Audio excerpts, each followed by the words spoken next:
Evet, herkese iyi akşamlar, hoş geldiniz. Ben Doçent Doktor Fatih Altun. Bugün yine aslında benim kanalımı takip edenlerin yakinen tanıdığı bir değerli konuğum var. Doçent Doktor Emrah Utku Gökçe Hoca. Hocam hoş geldiniz. Hoş bulduk hocam. Merhaba. Yine çok değerli ve kaliteli bir konuyla birlikteyiz. TÜBİTAK 3005 programı. Aslında daha uzun ismiyle Sosyal ve Beşeri Bilimlerde Yenilikçi Çözümler Araştırma Projeleri Destek Programı üzerine bir yayın yapacağız. Tabii bu yayını duyurduğumuz üzere bir tecrübe paylaşımı olacak. Yani tecrübe paylaşımı dediğimizde bu başvuru süreçleri, fikir aşaması, TÜBİTAK'taki süreçler, değerlendirme süreçleri, bütün bunları ele alacağız. Bunları da bizzat kendi projemizden yola çıkarak yapacağız. Aslında geçen yıl yine bu tarihlerde, hocam biz sizinle böyle yılda bir program yapıyor gibiyiz. Evet, yılda bir Geçen yıl yapıyoruz. 1002'yi çekmiştik, sizin yürütücüsü olduğunuz 1002 projeniz vardı. Oradan yola çıkarak. Orada 3005'te hazırlıyoruz demiştik aslında. Şimdi 3005 projemiz de kabul edildi.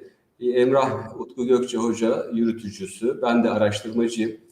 İki hocamız daha var. Emrah hocamız oradan da biraz bahseder.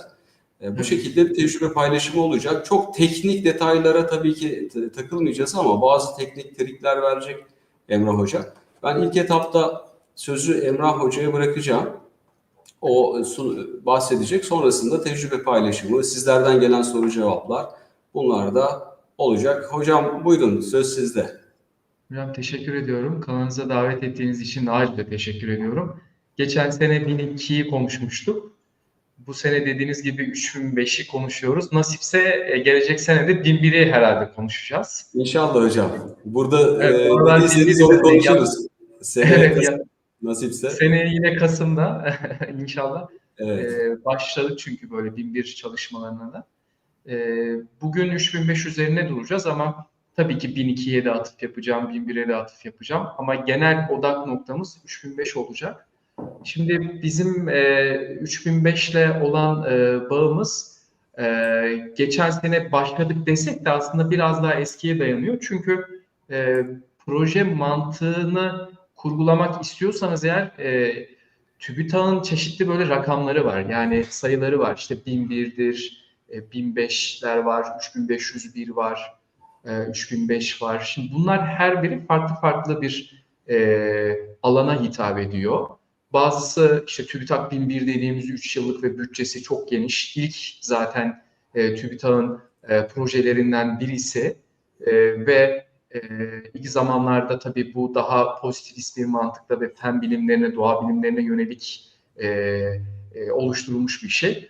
1002 aslında 1001'in içerisinden çıkmış bir şey, daha hızlandırılmış fakat yapısal olarak aynı. E, bu 1001 ve 1002'de sosyal bilimler açısından kabul almak zor mu? Yani zor demeyelim ama yüzde açısından, bütçeleme açısından biraz daha bütçeyi doğa ve fen bilimlerine yönelttikleri için ya da mühendislikle yönelttikleri için bütçe oraya gidiyor ama asıl bizim sosyal bilimlerle ilgili odak noktamız 3005 olmuş oluyor. E, çünkü yine tabii bir farklılık var bu 1001, 1002 ve 3005 arasında. Onu da büyük ihtimalle ilerleyen zamanlarda bununla dair de bir şeyler paylaşacağız kuvvetle muhtemel. Ama şurada çok önemli bir etken var. 1002 ve 1001'in mantığında describe yani betimsellik yok. Bir durum çalışması yapılamıyor. Ya daha doğrusu yapılsa bile buna müsaade eden bir altyapısı yok. Ama 3005'in asıl önemli noktası biz orada durum çalışması yapıp yani betimsel çalışmalar da katabiliyoruz. Tabii ki ilişkisel ve açıklayıcı nedensel çalışmaları da bir 3005'te kapı aralanıyor. Ama dediğim gibi betimsellik 3005'te başlıyor.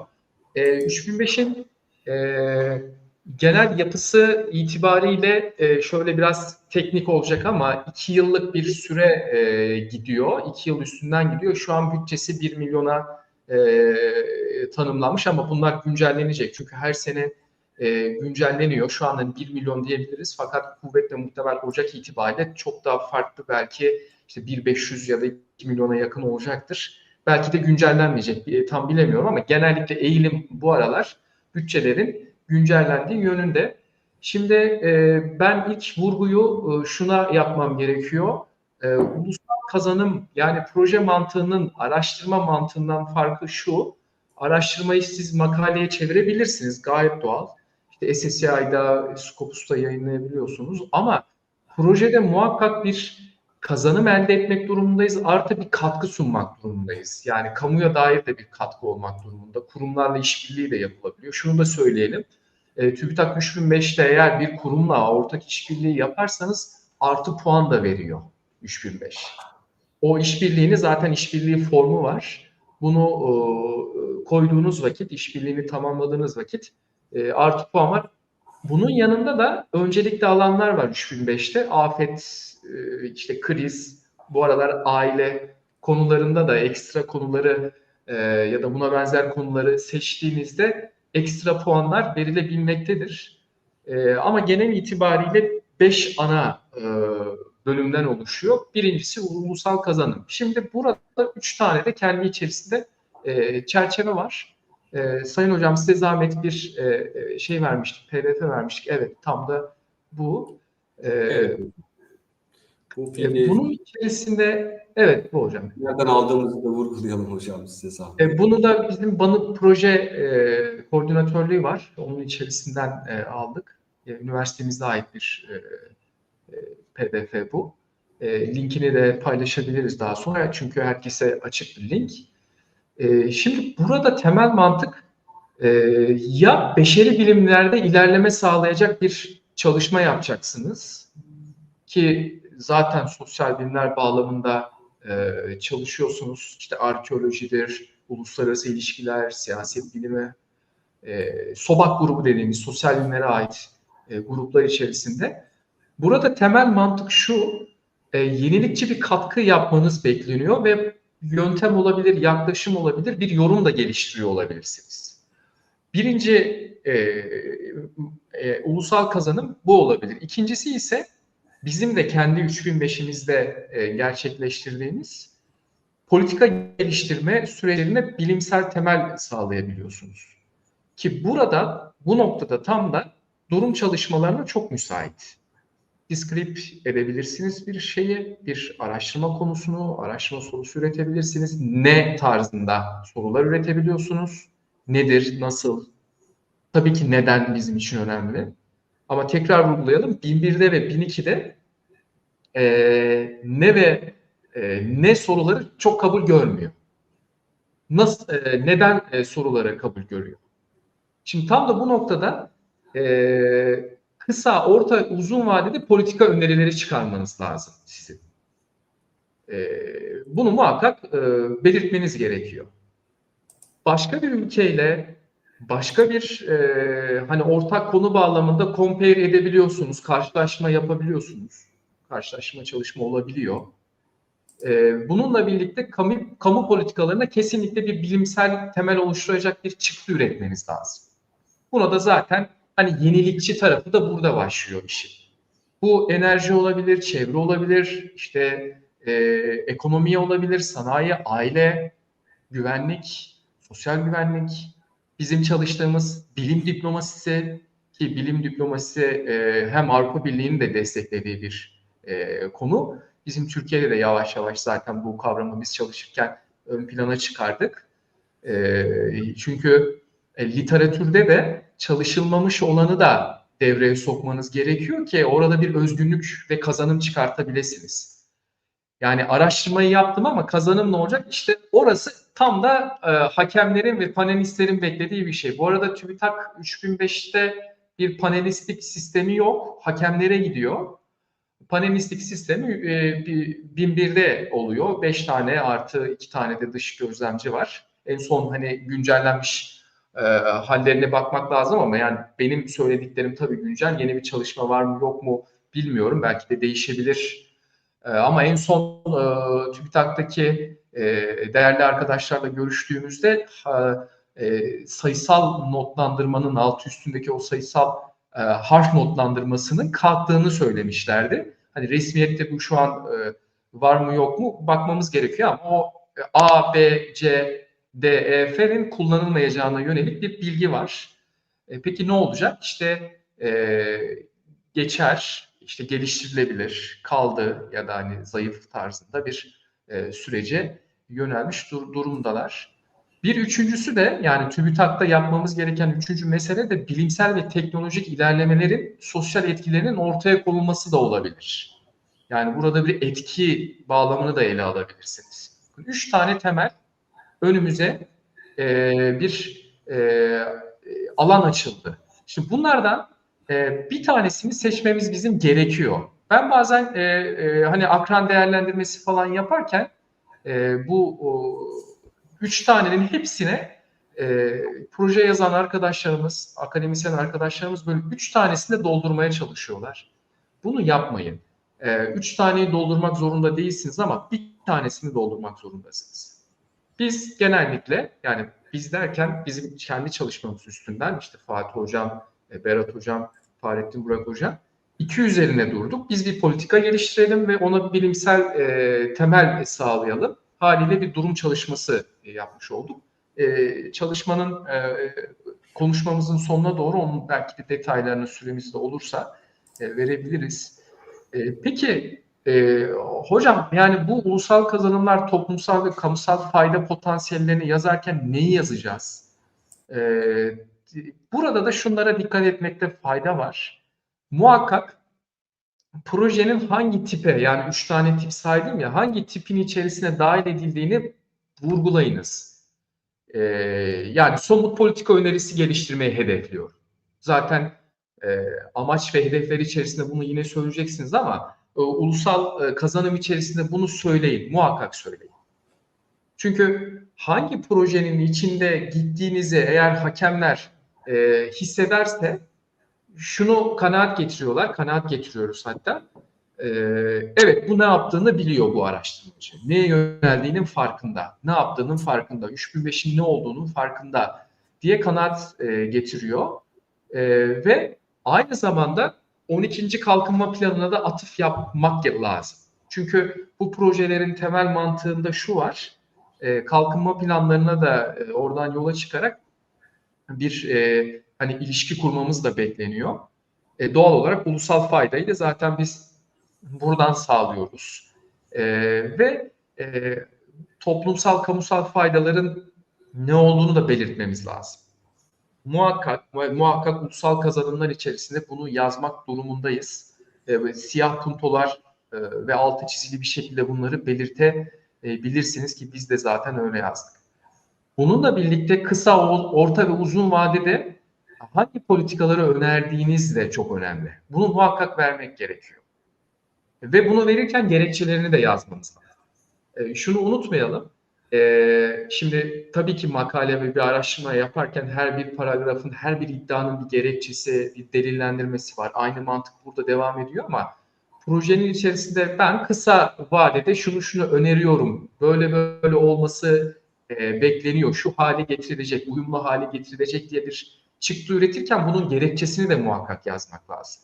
Yoksa o havada kalıyor. Yani zihnimizin bir noktasında bunu soyut bir şekilde düşünüyoruz, yazıya döküyoruz ama gerekçesini, o gerekçeyi de vermek lazım. Her biri somut hale getirmemiz gerekiyor. O doğal olarak mesela biz 3005'te şey çıktısı vardır. Yani bir katkı beklenir. Bir internet sitesi kuracağım. Tamam ama herkes internet sitesi kuruyor. Bu internet sitesinin içerisinde ne olacak? Onu nasıl tasarlayacaksın? Katkısı ne olacak? Özgünlüğü ne olacak? Bunun gerekçesi ne? Neden bir internet sitesi kurmak durumundasın? Yani ya da neden bir aplikasyon yapmak durumundasın? Bu aplikasyonun faydası ne olacak?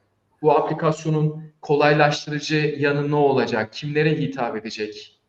Bu gibi detayları muhakkak yazmamız gerekiyor diyorum. Fatih Hocam, ikinci amaç ve hedeflere geçeyim mi? Yoksa burada hani soru alacak mıyız yoksa? Hocam burada şöyle oraya geçeriz. Sorularımızı alabiliriz. Yani şu an bizi izleyen değerli izleyicilerimiz var. Hepsi de iyi yayınlar dilemiş. Onlara teşekkür ediyoruz. Şimdi bu noktada aslında hocam bu üç kategoriyi vermesi çok iyi oldu. Bir de yenilikçi çözüm diyoruz ya, aslında orada neden bir aplikasyon geliştiriyorsun? Bunun katkısı ne olacak? Yani sosyal ve beşeri bilim projesi dememiş TÜBİTAK adına. Sosyal ve beşeri bilimlerde yenilikçi Yenilik çözümler çözüm. demiş. Ne Yani güzel. oradaki o anlattıklarınız aslında yenilikçi çözümü vurguluyor. Ben tabii bunu biraz daha açmanızı da isteyeceğim hocam. Bu yenilikçi çözüm dediğimizde bazen çünkü arkası biraz boş kalabiliyor. Yani Evet. onu temellendirme noktasında literatürden e, ortaya koymak şey olabilir. Sonra değerlendirme yapılırken de burada boşluklar yakalanabiliyor. Bir de bunun yöntemsel zayıflıkları tabii ki söz konusu olabiliyor. Yani Evet. yenilik iddiası güçlü olsa bile, ortaya bir yenilik koyulsa bile o yeniliği zayıf bir yöntemle nasıl ulaşacaksınız buna?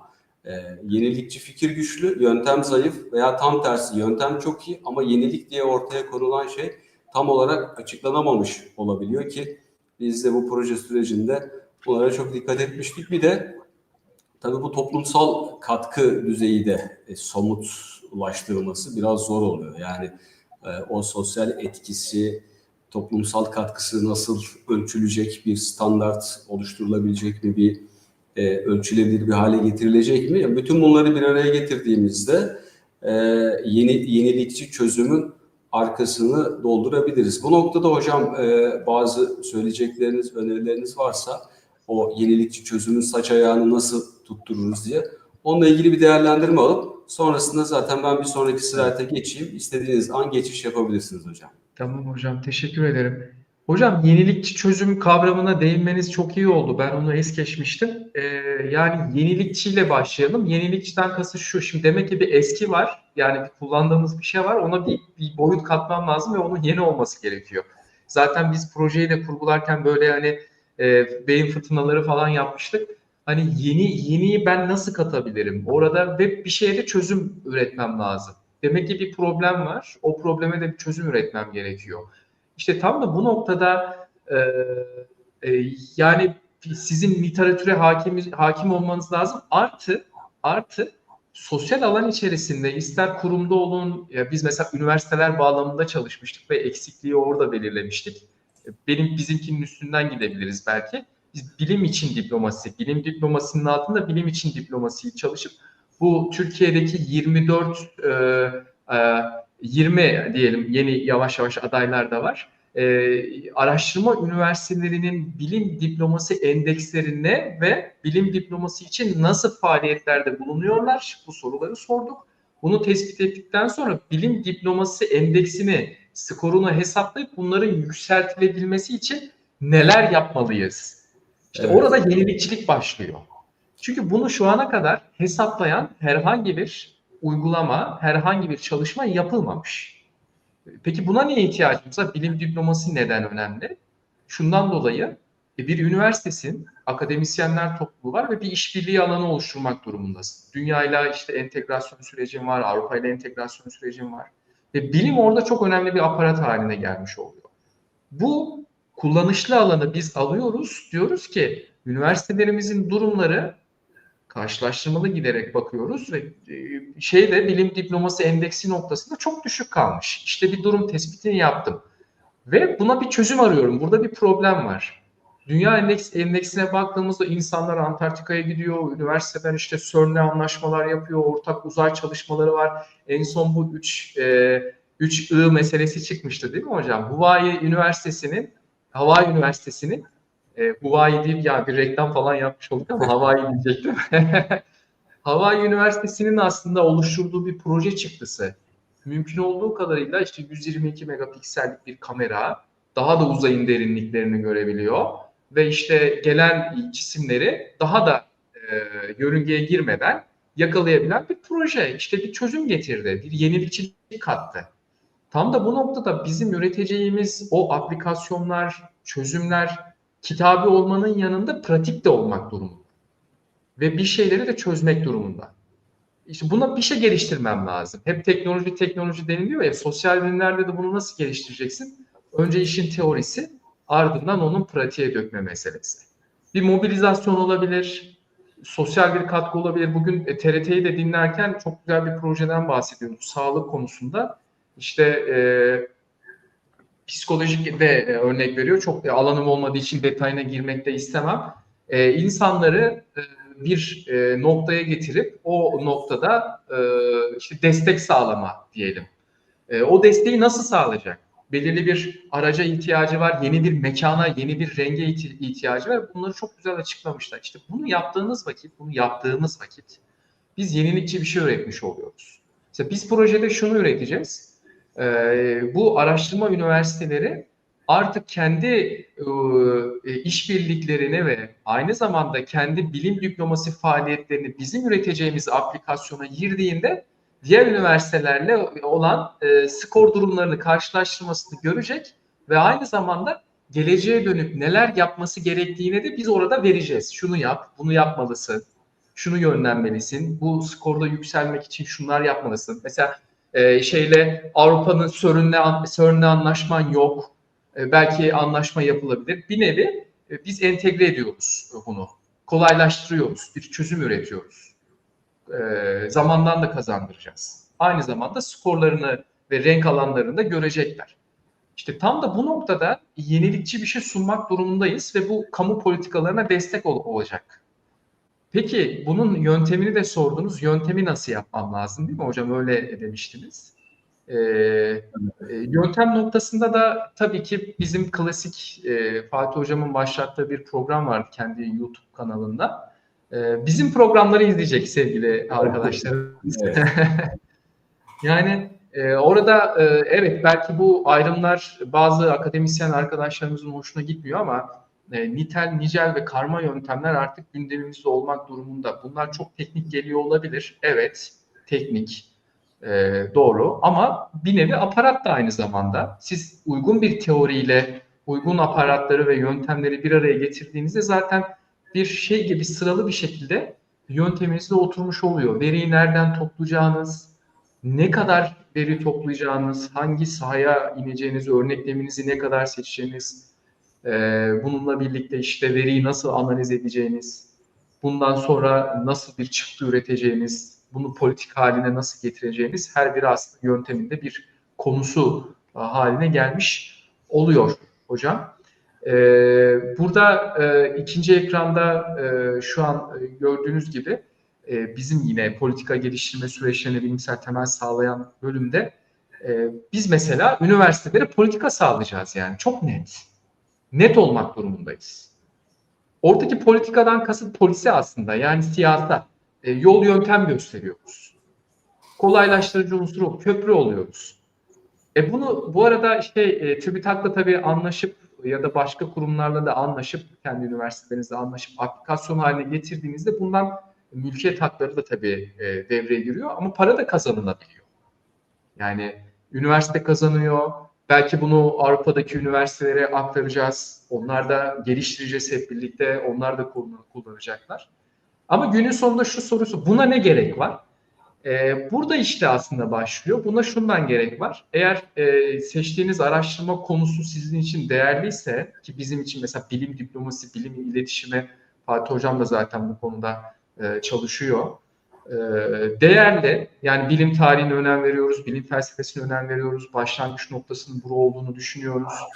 Üniversitelerin işbirliği yaparak daha da farklılaşacağını iddia ediyoruz. Bunlar her biri bizim zihnimizdeki varsayımlar, beklentiler ve bu noktada biz kendi alanımızda katkıları nasıl sunabiliriz diye çalışıyoruz ve uzmanlaşmaya çalışıyoruz. Ama mesela çevre konusunda çalışılabilir. Sivil toplumdan 3005 geçen zamanda sivil toplumunla ilgili bir tematik ilana çıkmıştı. O olabilir. Halen daha tabii ki yine yapılabilir. Ekstra puan veriliyor. İş dünyası ve özel sektörle ilgili çalışmalar yapılabilir. Ve buna benzer çalışmalar tabii ki tema haline getirilip verilebilir diyorum hocam. Emre Hocam, evet ben tabii çok bölmek istemiyorum çünkü asıl buradaki konuğumuz sizsiniz hocam. Projenin de hem bizim projemizin de yürütücüsünüz hem de bu konuyu sizden dinlemek istediğimiz için. Bu noktada tam gelinen noktada şunu sormak istiyorum hocam. Daha doğrusu hani bunu açmak istiyorum. Bu hedefe ulaşmak için Yani o yenilikçiliği sağlamak için içerisinde bizim projemizde de olduğu gibi örneğin daha işte teknolojik altyapısı olan konular girebiliyor. Farklı Evet. disiplinlerden hocalara, akademisyenlere ihtiyacımız oluyor. Özellikle 3005 projesi yaparken bu ekibi neye göre oluşturmak lazım, neye göre tasarlamak lazım? Disiplinler arası olması bu projede daha çok bir avantaj sağladığını biliyoruz ama bu disiplinler arası kavramından ne anlamalıyız? Ekibi bir yürütücü tasarlarken veya planlarken nelere dikkat etmeli hocam? Bu konu da önemli çünkü bazen hani gelin bir proje yapalım deyip bir araya gelebiliyor Evet. insanlar. Evet. Sonra ne yapalım? Proje yapalım deyip öyle devam ediyor. Bu yol, yöntem nasıl olmalı hocam? Hocam çok güzel. Şeyde anayasada bir temel anayasa hukuku dersinde bir temel şey vardır. Asli kurucu iktidar, işte tali iktidar. Evet, Orada esas olan, ben hep savunuyordum, siz de biliyorsunuz bu savunduğum evet, şeyi. Aslında yürütücünün zihninde oluşacak bir iddia, bir araştırma problemi, bir araştırma sorusu, ki bunlar zaten birbirinden farklı şeyler. Bir kere yürütücü aslında ilk etapta yola çıkmalı. Bizim yani uygulamamız, yöntemimiz şu olmadı. Hadi arkadaşlar gelin hep beraber bir proje yazalımdan ziyade önce bir yürütücünün network'ünü oluşturmasıyla başladı aslında. Ve ortaya bir konu atıldı. Onunla birlikte ihtiyaca binaen, burada ihtiyaçtan kası şu, proje bağlamında ihtiyaca binaen ve aynı zamanda iş paketlerine binaen ve yöntemle de bağlantılıdır iş paketi. Bu arada yöntemi çok iyi tasarlarsanız iş paketi de çok iyi tasarlanmış oluyor. Çünkü yöntemle çok içli dışlı iş paketi. Bütün TÜBİTAK projelerinde böyle. Haliyle benim araştırma sorum ve aramak istediğim, geliştirmek istediğim konuda bir kere ben nitel araştırmacıya ihtiyacım var. Zaten orada Fatih Hocam siz devreye giriyorsunuz. Ben de varım. evet. Devam ediyorum. Benim istatistikle uğraşmam gerekiyor. Çünkü bir skorları ortaya çıkartıp bir şeyi ölçmem lazım. Elbette ki yani nitelle yani devam edilebilir ama burada istatistikçiye de ihtiyacım var. Tamam ama Fatih Hocam istatistik biliyor, tamam, doğru. Fakat çeşitlendirmem lazım. Bu alanda yayın yapmış, bu alanda işte daha da bizden daha fazla kafa yoran bir istatistiğe ihtiyacım var ya da daha nicel çalışan bir hocaya ihtiyacım var. Burada da zaten ismini de verelim, Berat Çiçek Hocam devreye giriyor. Niye? Çünkü ölçek geliştirme noktasında uzmanlaşmış, bu konuda yayınlar yapıyor. Bu arada hakemler, ilgili hakemler zaten şeyi görüyor. Yani o CV'leri görüyor. Bazen diyor ki bu oluşturduğunuz grup birbirinden çok alakasız. Bunlar zaten proje yapmış olmak için bir araya gelmiş. Evet. Ama onu da ispatlamanız lazım. Yani biz bir araya geldik ama bakın göstermelik değil. İşte orada iş paketlerinde tanımlamanız gerekiyor. Her bir araştırmacının bir misyonu var ve bunun için orada. Fahrettin Burak Hoca. Şimdi biz bir yazılım ya da aplikasyon, bunlar birbirinden farklı da ben aynıymış gibi konuşayım. Şimdi doğal olarak Emrah Hoca olarak ben bir aplikasyon geliştiremem ki, yani onun yazılımını nasıl yapacağım ben doğal yani. Şimdi Fatih Hocama gitsem kuvvetle muhtemel Fatih Hocam'da da bu eksikliği göreceğim. Berat Hocam'da da göreceğim. Tabii biliyor olabilirler. O ayrı konu ama uzmanlaşma açısından benim bunu ispat etmem gerekiyor.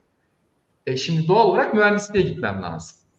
Orada da hani evet belki ilgili hocamdan daha iyi bilenler var ama burada da iletişimi sağlayacak ve projeyi bir noktadan bir noktaya taşıyacak benim de iletişimim olan bir hocama ihtiyacım var. Bakın orada proje iletişimi, proje araştırmacılar arasındaki iletişim de çok önemli. Mesela ben hani istediğim zaman tırnak içinde hocama mesaj attığımda bana 5 gün sonra dönmesin, değil mi? Sonuçta bir ciddi bir şey yapıyoruz. Haliyle oradaki iletişimi kurup bir network meydana geliyor ve bu şekilde bir hani kayık ilerlemeye başlıyor. Hep şey örneğini veriyoruz ya hocam. Herkes bir küreye asılsa, değil mi? Kayıkta farklı farklı yerlere gitmeye çalışırız ve o kayık istediği yola gidemez. Orada bir yönetici olacak. Kayığı aynı yöne çeken kayıkçı arkadaşlarımız olacak ve bir noktadan bir noktaya götüreceğiz. İşte tam proje mantığı tam da böyle bir mantık yani. Bir de hani iş paketleri içerisinde ben mesela Fatih Hocam'ın alanına girmiyorum. Tabii ki iş paketinde tanımlıyoruz. Hocam onu tamamlıyor. Ya da Emre Hoca'nın işte iş paketi var, onu tamamlıyor. Fahrettin Burak hocam tamamlıyor, Berat hocam tamamlıyor, tamam. Bu şekilde gidiyor. Üstüne bir de tartışmaya başladığımızda olmuyor. Gitmiyor yani. Her birinin iş paketi belli ve belli noktadan bir noktaya götürmek için bunlar var. Belki şey olabilir, çok mekanik gelebilir arkadaşlarımıza ama hani günün sonunda zaten proje mantığı biraz da mekanik bir mantık. Zaten birçok hocamız da diyor ya işte proje yapmak can sıkıcı bir şey. Ya can sıkıcı olabilir ama biz bunu zaten biraz da keyif açısından da yapıyoruz. Çünkü bizi disipline ediyor bu durum. Zaten bir 1002, 3005, 1001 yazdığınızda aslında SSCI Q3'lü, Q2, Q1'li bir makale de yazmış. Ve çıktılarında bunu koyuyorsunuz. Bizim şimdi 1001'de Berat hocamla bitirdiğimiz proje var. Yani inşallah bir SSCI'de bir Scopus'ta yayın yapmayı planlıyoruz. 2 tane çok güzel bir makale çıkacak. İşte bir yerde çalıştay yapmayı planlıyoruz. Bu yani mantık bu. O yüzden yöntem konusunu iyi tanımladığımızda zaten iş paketleri de kendiliğinden geliyor. Ve nihayetinde de orada projeyi de yönetmiş oluyoruz Sayın Hocam Hocam. sorular da geliyor mu? Soruları ara ara alalım mı yoksa? Bir yenilikçi yönden de bahsedelim isterseniz Tamam. sonra geçebiliriz. Şeyi açtığımızda o yapıyı 3005'in hocam size zahmet açabilir misiniz eğer imkanınız O varsa? şeyi mi açalım hocam? 3005'e evet. Burada biraz şu an Evet bu. çok biraz Ama hedef buyurun büyümüyor. hocam. Şeyden açayım. Sekmeden açayım ben bunu en iyisi. Olur hocam. O sırada ben isterseniz söyleyeyim. Amaç hedefler bölümü bütün TÜBİTAK projelerinde aynı. Lütfen proje yazan arkadaşlarımız, sevgili hocalarımız amaç tek bir cümle olur. Hedefler birden fazla olur. Birden fazla amaç yazmamaya çalışın. Yani çalışmanın tek bir amacı var. O amacı götüren bütün yollarda bizim hedefimiz olmuş oluyor. O yüzden burayı böyle karman çorman yapmanın bir anlamı yok. Maddeleyebilirsiniz hedeflerinizi. Ama amacı inanın çok net bir şekilde yazmak durumundayız. Evet, okunacak seviyeye geldi sanki hocam. Evet. Evet. Bir de bu tarz projelerde ister yine 3005 olsun lütfen ister 1002 olsun lütfen bu sayfa sayılarını aşmayın. Puntoları 9'u Arial kalsın. Bazen böyle şekilden reddediliyor zaten. Çünkü bunun belirli bir aşaması var. Önce bir TÜBİTAK'taki gruba gidiyor. Ardından onlar genel bir hani TÜBİTAK'ın içinde bir yere gönderiyorlar. Orada okey verirse işte 1001'de panelistlere, 3005'te hakemlere yöneldiği gidiyor. Ardından tekrar geliyor, onay veriliyor ve sözleşme yapılacak. Mesela bizim halen daha sözleşmemiz yapılmadı çünkü sıra bekliyoruz. TÜBİTAK bu aralar çok yoğunmuş 1001 başvurularından dolayı. O yüzden bu formu mümkün olduğu kadarıyla ki mümkün olduğu değil kesinlikle bozmamamız lazım. Zaten şöyle de diyor değerlendirmeye alınmadan doğrudan iade edilmektedir diyor. Bu projenin içerisindeki küçük küçük yazılan şeyleri muhakkak okuyun. Onlar zaten bizi yönlendiriyorlar. Bazen mesela 3005'e koymuşlar. Varsa hipotez diyor. Hipoteziniz olmak durumunda değil bir durum çalışmasında. Ama araştırma sorusunu muhakkak verin. Hani zoraki bir hipotez de yazmayalım biz. Hani çünkü o hipotez bazen olmamış oluyor. Tartışmaları var ya hocam hani biz de yaptık onu. Nitel'de bir hipotez olur mu olmaz mı? Evet hocam. Yani zorlamanın anlamı yok. Araştırma sorusu veriyorum deyip yola devam etmek gerekir. Eğer hipotez kullanmıyorsanız bunun da gerekçesini yazmak lazım. Neden hipotez yok burada? Çünkü bu sebepler, yöntemim böyle, daha tümevarımcı gidiyorum gibi böyle detaylara girersek kabul alma oranı çok ciddi anlamda artıyor. Tam da bu noktada amaç hedefi söyledikten sonra yenilikçi yön zaten az önce kullandığımız diğerlerinden ben farklı olarak ne yapıyorum? Bunu bilebilmek için de piyasaya hakim olmak lazım. Akademik piyasa dediğimiz şey nerede dönüyor? Literatür alanında dönmüş oluyor. O yüzden literatür içerisinde ne olup bittiğini çok iyi vurgulamam lazım. Ve benim farkımı yani projedeki bizim çalışmamızın farkını çok iyi vermemiz gerekiyor. O küçük noktaları okuduğumuzda teker teker gidin, çize çize gidin. Mesela diyor ki projenin en aşağı son cümle, projenin önceki araştırmalara göre net bir ilerleme ve yeni bir düşünce uygulama sunma durumunu belirtilmelidir. Ya bu bir şult değil, melimalı zorunluluk aslında bu. Bunu belirtmeden geçtiğimizde bitiyor. Hakem bize geliyor çünkü paper'lar var. Onlara göre bakılıyor. Yani orada da zaten yazıyor. Araştırmacı bunu yapmış mı, yapmamış mı? Burada yazıyor zaten. Bunu vermediğinizde kalıyor. Bazen deniliyor ya, ben yenilikçi yönü yazdım. Hani yenilikçi yönü yazmak yeterli olmuyor ki. Onu nasıl gerekçelendirdiğin, uygulamaya nasıl döktüğün önemli. İşte üst tarafında hocam, değil mi? Avantaj, farklılıklar, öngörülen farklılıklar, bir üst cümlesi. Avantajlar ve üstünlüklerinin neler olacağı açıklam. Zaten sırayla bu cümleleri gidip her birine bir paragraf, en az bir paragraf ürettiğiniz vakit ilk etapta sizin eski tabirle C alma durumunuz yok. C revizyon alırsınız. İkinciye gittiğinde B'ye dönüşür. Dönüşmesin. Üçüncüde muhakkak B'ye dönüşür. Yani o yüzden teker teker gitmek zorundayız. Gelelim yöntem kısmına. Hocam size zahmet. Bakın burada iş paketleriyle ilişkilendirilmek zorunda diyor ya. Zaten yöntemi yazdığımda iş paketleriyle doğrudan yazmış oluyor. Ve diyor ki bağımlı ve bağımsız değişkenleri ve istatistiksel yöntemleri kapsaması gerekir. Kapsamaya da bilir. İşte orada bir tartışma çıkıyor. Çünkü nitel bir çalışma yaptığınızda ille de bağımlı bağımsız değişken kullanmayabilirsiniz. İstatistiksel de olmak durumunda değil. Kullanmadığınıza dair bir gerekçe sunun ki hakem bunu daha iyi görsün. İdrak ediyor bazen hakem ya da farklı yorumlayabiliyor. O farklı yorumlara yol açmamak için burada muhakkak her bir cümlenin gerekçesini, kullanıp kullanmama gerekçesini muhakkak vermemiz lazım. Sorusu gelebilir akıllara. Hocam şimdi biz bu yazıyı yazıyoruz ama yapay zeka kullanılabilecek mi? TÜBİTAK bununla ilgili bir paper yayınladı, bir şey yayınladı. Lütfen onu okusun sevgili arkadaşlarımız ya da işte akademisyen arkadaşlarımız. Orada yapay zekanın kullanım sınırları nedir ne değildir belirtildi ve kullandığınıza dair de bir beyanda bulunmamız gerekiyor artık. Saklamayın, gerek yok. Bunu beyan ettiğinizde zaten yani TÜBİTAK'ın kendisi bir çerçeveyi çizdi. O çerçevenin içinde olduktan sonra herhangi bir problem çıkmayacak. Ben hatta diyorum, kişiselde bir fikrimi sunmak isterim Fatih Hocam. Aslında bu tarz projelerde bir 40 dakikalık sunum da yaptırılırsa bizim ne kadar hakim olup olmadığımız da ortaya çıkacak. Yani yürütücü muhakkak bir sunum yapması gerektiğini ben düşünüyorum.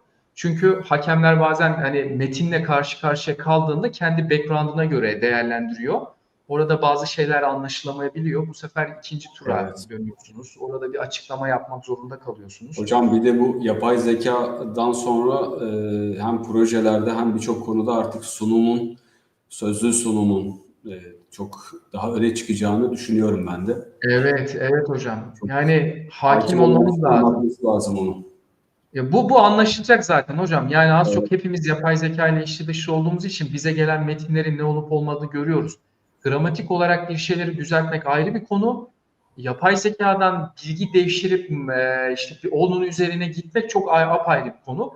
Bakın biz bunu yazarken neredeyse 4-5 ayımızı, ki onun öncesinde fikir safhası var ki Fatih Hocam'la mesela oturup çay içerken hocam ben 3005'e başlayacağım. Hatta bugün 1001'i konuştuk değil mi hocam? Bak yeni filizleniyor yani. Evet.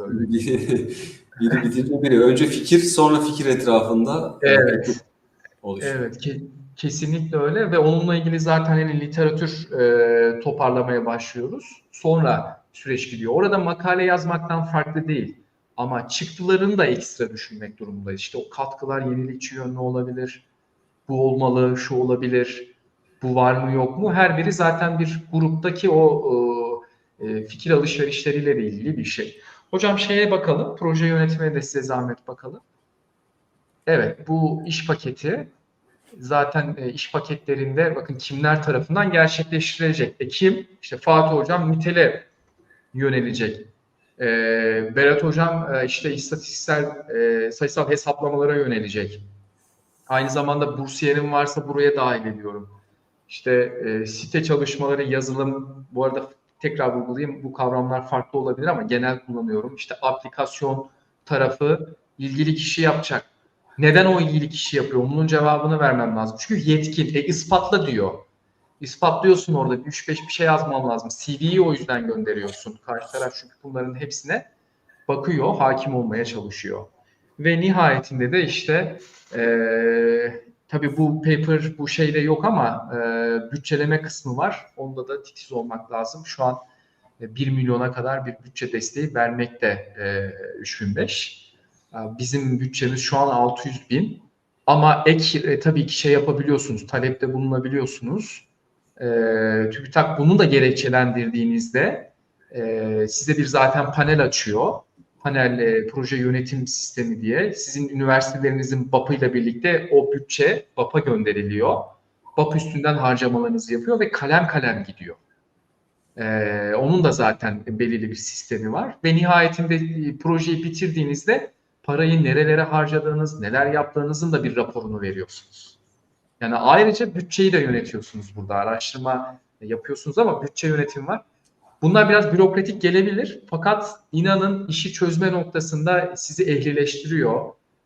Şey diyorsunuz yani orada nasıl anlatayım ki hocam? Ya bir şeyi başarmanın keyfi oluyor aslında öyle söyleyeyim Fatih Hocam. Bir şeyi o parayı yönetmenin de bir keyfi oluyor. Çünkü plan programa uymak durumundasınız. Durum böyle 3005 için. Bu tamam değil mi hocam? Risk yönetimi.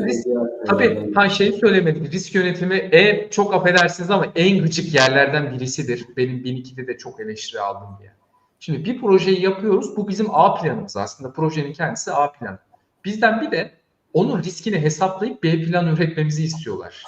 Ya bu o kadar gıcık ki, o kadar soyut bir şey ki. Yani oturuyorsunuz diyorsunuz ki ya bu proje tamam bunu yapmalıyım ama bir de kendinizde eksiklik bulmaya çalışıyorsunuz. Bir de hakem diyor ki ya madem bu eksiklik var niye plan A'da değil mi projenin kendisinde bunu gidermedin? Ya böyle mesela hakemler eleştiri yapabiliyor. Haklı. O yüzden muhakkak pilot çalışma yapmakta fayda var. Ben hem 1002'de hem de 3005'te pilot çalışma yaptık biz. Mesela ODTÜ'nün yani isim de vermiş oldum da. Neyse bir üniversite diyecektim. ODTÜ'den sıkıntı yok hocam. Devlet Üniversitesi. Tamam. Hocam şey yaptık yani hani o üniversitenin skorlarına ulaşmaya çalıştım. Çünkü pilot çalışma ya bir küçük hesaplama yaptım ama kendi başına bir değer ifade etmiyor. Çünkü karşılaştırmam lazım ama nihayetinde bir gösterdim hakemlere. Karşı tarafa dedim ki bakın yöntemini böyle böyle uygulayacağım. Sayısallığı böyle böyle atfedeceğim. Hesaplamayı da böyle böyle yapacağım ve nihayetinde skorları bu şekilde yapıp ortaya çıkartacağım. 1002'de de öyle yapmıştık. Yani bir mülakat pilot çalışma yaptık ama mesela ölçek geliştirirken o ölçekte hakemlerle biraz yazıştık o konuda. Şimdi eğer karma yöntem kullanıyorsanız ve bu nitelden nicele sıralı keşfedici desense eğer nitelden başladığınız için henüz elinizde bir ölçek yok. Doğal olarak ölçeği sunamıyorsunuz. Hakem de bu sefer beklentisine giriyor. Ölçeğin nerede? Ama henüz o üretilmedi. Zaten projenin bir parçası. Peki ne yaptım ben? Nitelden elde ettiğim o kategorileri muhtemel ölçeğinin değişkenleri hani boyutları olabileceğine, değişken değil boyutları olabileceğine dair bir şey ortaya koydum da razı etmeye, gerekçelendirmeye çalıştım. Hani orada yine yöntem bilgisi çok önemli. Yöntemi ne kadar hakim olursanız o kadar bir şeyleri gerekçelendirebiliyorsunuz. Zaten yapay zekayı da kullanmak aslında yöntemle ilgili bir şey. Değil mi? Promptu ne kadar yalın girerseniz ve ne istediğini bilirseniz bir cevher çıkıyor ortaya. Kendi sınırı içinde bir cevher. Yoksa mutlak her şeyi vermiyor da kolaylaştırıcı bir unsur oluyor. Ama en sonunda işte Fatih Hocam da şahidimizdir. Biz değil mi hocam hep söyleriz bundan 5 sene önce hadi gelin metodoloji çalışalım hep birlikte. Çalışalım. Ve çalışıyoruz da yani. Evet hocam. Yani kesinlikle. Emrah Hoca bunu çok vurgulardı. Metodoloji yani aslında birçok noktada yani uluslararası geçerliliği olan yayınlarda da bu işte SSCI'larda da geçerli, projede de geçerli. O metodoloji o olayın temeli oluyor. Çünkü bu noktada hakimiyet olmadığı zaman belki çok güzel bir fikir. Az önce onu vurgulamaya çalışmıştım zaten. Yenilikçi fikirde sorun yok. Fikir yenilikçi. Hedefler var ama o fikirden o hedefler nasıl gerçekleşecek? Yani orada metodoloji gerçekten öne çıkıyor. Bu bakımdan burada da yani bütün bu şeye baktığımızda belli şeyleri tamamlayıp gelmek lazım. Yani bunu kendi geçmişimize baktığımızda bundan bir 5 sene öncesi dediği gibi Emrah Hoca'nın. Öyle önce bir metodoloji okumaları, yöntem çalışmaları, Derken nitel çalışmalar, nicel çalışmalar, karma yöntemler, 1002, 3005, işte burada da şimdi Seneye 1001 inşallah geçiyor. hocam. Seneye Öbür bu sene saatlerde 1001'in programını da çekiyor olabiliriz. Yani inşallah bunlar tabii. adım adım gidiyor. Şimdi bunu özellikle proje akademisyen de olsa veya doktora öğrencisi de olsa, artık kim yapacaksa, yani böyle bir şeyde tabii ki oturmaz ama bunların çok katkısı var. Biz de çok videolar izledik. Bu konuda yayınlanmış bütün öncekilerin hepsini neredeyse izleye izleye yola çıkıyoruz. Bu da hem böyle bir bilim iletişimine bir katkı olarak da bunu zaten yapıyoruz. Öncesinde 2 sene önce o bilgileri nitel araştırma üzerinden ve bilimsel araştırma yöntemlerinin bilim felsefesinden başlayarak bir seri yapmıştık. Az önce Emre Hocam da söyledi. Kanalımda var, profilime girip canlı yayın. Genelde biz canlı yayın yaptığımız için videolarda çıkmıyor, onu da söyleyeyim.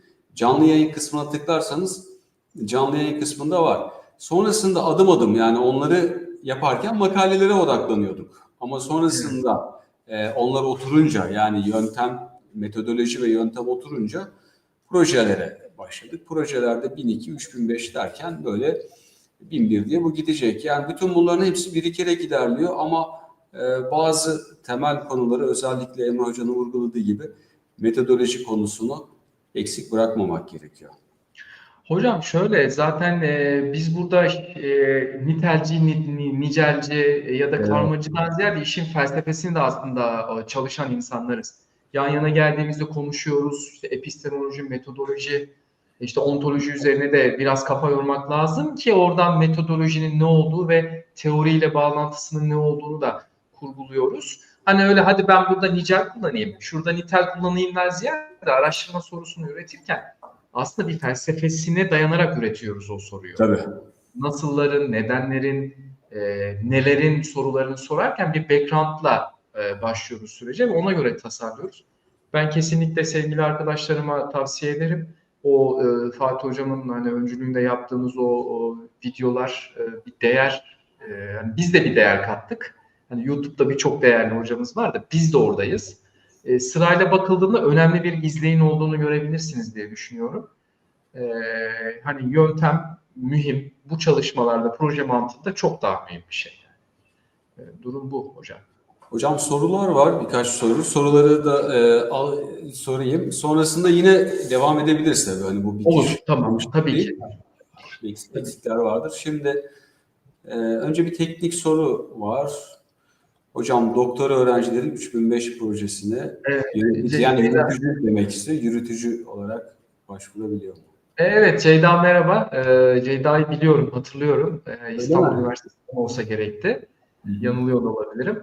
Bizim alandan, siyaset, bilim, uluslararası Evet. ilişkilerden. Şöyle yazıyordu. Üniversite mezunu olmuş, lisans programını bitirmiş herkes yürütücü olarak başvuru yapabiliyor. Bu cümleyi hatırlıyorum ben. Ama yine tabii 3005'in içerisine girip orada kimler başvurabilir bölümünde teyit etmemiz gerekiyor. Bazen şöyle yerler var, değişebildiği için hafızamda kalanları söyleyeyim. Bazıları diyor ki işte bir kurumdan emekli olup da proje teşvik ikramiyesi almayacaksa yürütücü olabiliyor diyor. Böyle bazı klikler var. Onlar güncelleniyor. Onun daha iyi, daha sahih noktasını işte TÜBİTAK 3005 Google'da yazdığınızda çıkıyor. Bir de TÜBİTAK'ın kendi sitesinde sıralamış. Hani ilk defa girecek olan arkadaşlarımızın kafası karışmasın. 1001'ler, 1002'ler, 1000 vardı. 1000 yine var mı hatırlamıyorum ama 1005, 3501'ler, 3005'ler. Bizim şu an konuştuğumuz 3005 hemen orada yürütücü olarak lisans mezunu olma Evet. yeterli görünüyor. Ben de öyle hatırlıyorum hocam. Yani proje teşvik ikramiyesi olmadan sanırım başvuru Evet, yapabiliyor. onların klikleri var. Ha, onu da söylemiş olalım hocam. Proje teşvik ikramiyesi 1002'de yok ama 3005'te var. Şimdi ne kadar veriliyor onun karşılığını şu an bilmiyorum. Çünkü internet sitesinde de o yazmıyor ama güncel bursiyerlere ne kadar fiyat verildiği yazıyor. Örneğin şu an bir doktora seviyesindeki çalışmıyor olan öğrenciye eğer bursiyer yazılırsa 30 bine yakın bir bütçelendirmesi var diye hatırlıyorum. Bu büyük ihtimalle Ocak ayı itibariyle tekrardan güncellenecektir. Proje, evet bak şöyle yazıyor. En az 4 yıllık üniversite lisans eğitimi almış olması ve projenin yürütücü kurumun yani tam zamanlı kadrolu olması gerekiyor. Bu arada Ceyda, sen çalışıyordun yanılmıyorsam, öyle miydi? Bir araştırma görevliliğin var mıydı? Kadrolu olması gerektiğini vurguluyor. Ama 1002'de böyle bir Bu arada zorunluluk yok. Ceyda, tanıdığın Ceyda'ymış Emre Hocam. Evet, oymuş. Benim Ama de. yani araştırma görevlisi mi değil mi tam hatırlamıyorum. Orada Onu da belki yazarsan Ceyda, ona olabilir. göre bir sonuç çıkacak burada. 1002'de şöyle bir özelliği var. Mesela Yıldız Teknik Üniversitesi'nde artık hani doktora bitirme şartlarından birisi şeyde bir projeye başvuru yapıyor olmak, kabul almasa bile. Peki doktor öğrencisi nasıl başvuru yapacak? İşte danışman hocasını danışman atayıp 1002'de kendisi proje yürütücüsü falan olabiliyordu ama 3005'te bir kurumda çalışıyor Hocam ben olmak buldum bu arada. İstersen buldunuz mu? yansıtayım da. Gerekiyor olabilir. Şimdi biz akademiyanın içinde olduğumuz için Evet, bizim evet. açımızdan mesela o çok şey değil. Hani kuruma dahil olduğumuz için gözümüze çarpmıyor. Şu an Hocam, TÜBİTAK'ın sitesinden ben baktım. Şu an evet hocam. açtım. Diyor ki proje yürütücüsü. En Hı hı. az 4 yıllık diyor. Şurada şeye gelelim. Doktora öğrencileri ve PT'yi almamak şartıyla herhangi bir kurum kuruluşta kadrolu olarak çalışma şartı aranmaksızın projenin yürütücüsü olarak başvurabilirler diyor. Yani doktora öğrencisi olduğu zaman bir kurumda çalışma şartı aranmıyormuş hocam. Sizin dediğiniz en az 4 yıllık üniversite lisans eğitimi almış ve projenin yürütüleceği kurumun yükseköğretim kurumları, kamu kurumları, özel kuruluşlar kadrolu. Yani sadece lisans mezunuysa tam Kuruluş. zamanlı kadrolu çalışması gerekiyor. Ama doktora öğrencisi ise bir kuruluşta kadrolu çalışması gerekmiyormuş. Ancak PTİ almamak şartıyla. Anlamak. Proje Yani, teşvik ikramiyesi demek o. evet, PT'yi bazı kısaltmalar kullanılıyor. İşte bu evet. gibi Şeyden kritikleri kadrom çok yok yazmış, kadrom yok yazmış. Yani kadrolu olmasa da başvuru yapabiliyorsun. Bunu biz tabii şimdi kendimize odaklandığımız için doktora öğrenci evet, evet. en azından bir bu soruyla da izleyen doktora öğrencisi arkadaşlarımız da bilgi edinmiş Evet. oldular. TÜBİTAK 3005 programı diye zaten arattığınızda da karşınıza çıkar. Hocam bir soru daha var. Onu da Lütfen. Lütfen. bakalım. Buyurunuz. Bir kısmı mı çıkıyor acaba, ben bunu okuyayım da. Yeni bir politika geliştirme noktasında kamu ile birlikte planlanabilecek bir yönetimsel yaklaşım olabilir mi? Örneğin kültürel mirasın yönetimi hakkında diye. Tabii ki olabilir. Konunun detayına tabii ki hakim değilim. Teknik yaklaşacağım. Bir kurumla işbirliği yaparak seçtiğiniz bu temayla yenilikçilik getirmek hani kaydıyla orada çünkü çıktısı yenilikçilik yönü var dedik ya üçüncü basamaklı üçüncü şeyde. Muhakkak bir kurumla çalıştığınızda ekstra puan da veriyor. Bunu yapabilirsiniz. Ama bunu nasıl gerekçelendirip ve temellendirdiğiniz önemli ve yeniliği nasıl ortaya koyduğunuz önemli. İşte zaten özgün yanı burada başlıyor. Yoksa konuda hiçbir problem yok. Tabii ki yapabilirsiniz. 3005'in ruhuna da uygun bir tema gözüküyor. Tekrar vurgulayayım. Kendimi burada sınırlıyorum çünkü detayına girdikçe o konuya hakim olamayabilirim yani. Öyle bir şey yapılabilir. Sosyal bilimler alanında aklınıza gelebilecek bütün temalarda tekrar vurgulayalım. Yenilikçi olmak kaydıyla e, süreci tamamlayabilirsiniz. Fatih Hocam, küçük bir hattan düşme mi oldu Evet acaba? hocam, bir dondum. Benim Evet. şimdi geldi sanırım, değil mi? Geldi şu anda hocam. Evet, bir hatta kopukluk oldu. Sizinki devam etti mi bilmiyorum ama. Ben yine konuştum hocam ama. Evet, ya sanırım devam etti çünkü telefonda da ben kontrol sağlamak için ekranım açık. Arada bakıyorum. Orada ben donmuş gözüküyordum. Sen devam ediyor gibiydin. Evet, Ufuk Bingöl hocamız Sayın hocam, Ufuk hocam. sormuş yine Bandırma 17 Eylül Üniversitesi'nden. Doçent Doktor Ufuk Bingöl hocamız. Hocam, TÜBİTAK tarafından desteklenen bir projenin doğrudan ilgi alanında olan bir konu AB ve benzeri tarafından desteklenen proje çağrılarına da aynı anda sunulabilir mi diye Evet, tabii ki soru sunulabilir sormuş. hocam. sunulabilir. Zaten ikisinin hani süreçleri de farklı. Şöyle söyleyeyim. Ama ben yine sıralı olarak gitmeyi tercih ederdim. Fakat farklı farklı kulvarlarda olduğu için bu sunulabiliyor. Avrupa Birliği'ne de farklı gönderirsiniz. Fakat Avrupa Birliği'nin hatırladığım kadarıyla bir de çağrılı da çalıştığı için onu da denk getirmek lazım. Ama genel anlamda evet başvurulabilir. Fakat ben olsam nasıl bir yöntem kullanırdım? Önce 3005 yapardım. Oradan bir describe durum tespiti yapardım. Bütçelerdim bunu. Ardından ki onu yapmayı da planlıyorum. Söylemiş olalım. Bu bilim diplomasisini çünkü Avrupa Birliği de destekliyor aslında. Burada elde ettiğim o describe'ları yani betimselliği ve bulguları daha geniş bir boyutta Avrupa'ya ne kazandırabilirim ya da Avrupa Birliği bağlamında ne kazandırabilirim? Bunu çeşitlendirirdim. Daha dün ya da dün değil, dünden önceki gün Berat hocamla konuşurken şunu söylemişti hoca bana. Avrupa Birliği'nin Avrupa Birliği projelerinde biraz daha çeşitlendirmek lazım kurumları değil mi? Yani bu 5, 6, 7, 8 tane kurumun yan yana gelmesi gerekiyor. Bunları match etmek o kadar da kolay olmayabilir. Ama yine de tekrar hani başa döneyim. Evet farklı bir şekilde soruyu doğru anladıysam farklı bir şekilde bunlar yapılabilmektedir. TÜBİTAK'ın buna dair herhangi bir kısıtlaması yok. Ama şu kısıtlaması var. Şöyle 1002'ye diyelim başvurdunuz ya. 1002'ye 3 kere başvurabiliyorsunuz. 3005'e de 3 kere başvurabiliyorsunuz. Burada kısıtlıyor. Dördüncüye izin vermiyor. Sonra başka isterseniz başka 1002'ye başvurdunuz ya 3005'e başvurabilirsiniz. O kısıtlamaları bitirdikten sonra. Yani 3'e geldikten sonra 4'e izin vermiyor. Onunla 3005'e devam edebilirsiniz. Buna müsaade ediyor. Biraz karışık anlattım ama. Evet hocam, teşekkürler. Şimdi başka soru şu an için yok. Eklemek istedikleriniz Tabii neler var? hocam yani burada artık daha da kişiselleştirebilirim biraz. Hani deneyim noktasına ben teşekkür ederim hocam. Deneyim noktasına geleyim. Deneyim noktasında artık ben normalde bir makale ya da araştırma makalesi yazman isteğinde değilim. Peki nasıl yazacağım bunları? Hani isteğinde değilim derken yazmayacağım anlamında değil. Daha proje tabanlı çalışıp zaten projenin çıktılarından birisi bir makale olacağı için hiç değilse ben proje çalışırım. Bakın bir projeniz oluyor.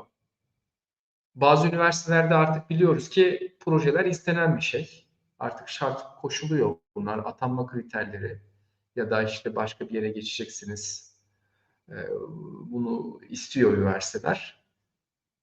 Proje yaptınız. Projeyi yaptıktan sonra bunun bir kere en az 2 tane uluslararası çıktısı oluyor, özgün çıktısı oluyor. 2 tane makale alıyorsunuz.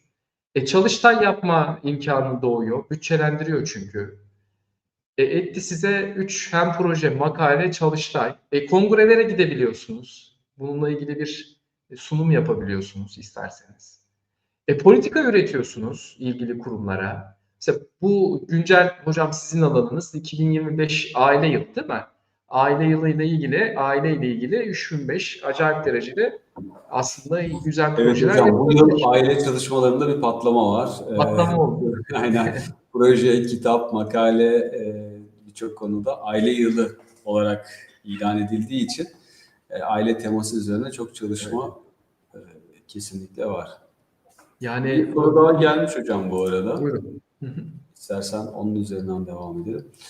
Hocam doktor öğrencisiyim ve sosyal bilim ve yapay zeka kesişiminde bir proje hazırladım. Ve içeriğini olabildiğince iyi açıklamaya çalıştım. Fakat işin prosedür kısmı bende eksik. Evet. Ne yapmalıyım? Direkt reçete... Keseyim mi hızlıca? Lütfen hocam. Hocamızla aslında başta söyleyecektim, unuttum bak yine onu. Her yayında yıldan yıla yayın yapıyoruz, orada da unutuyorum.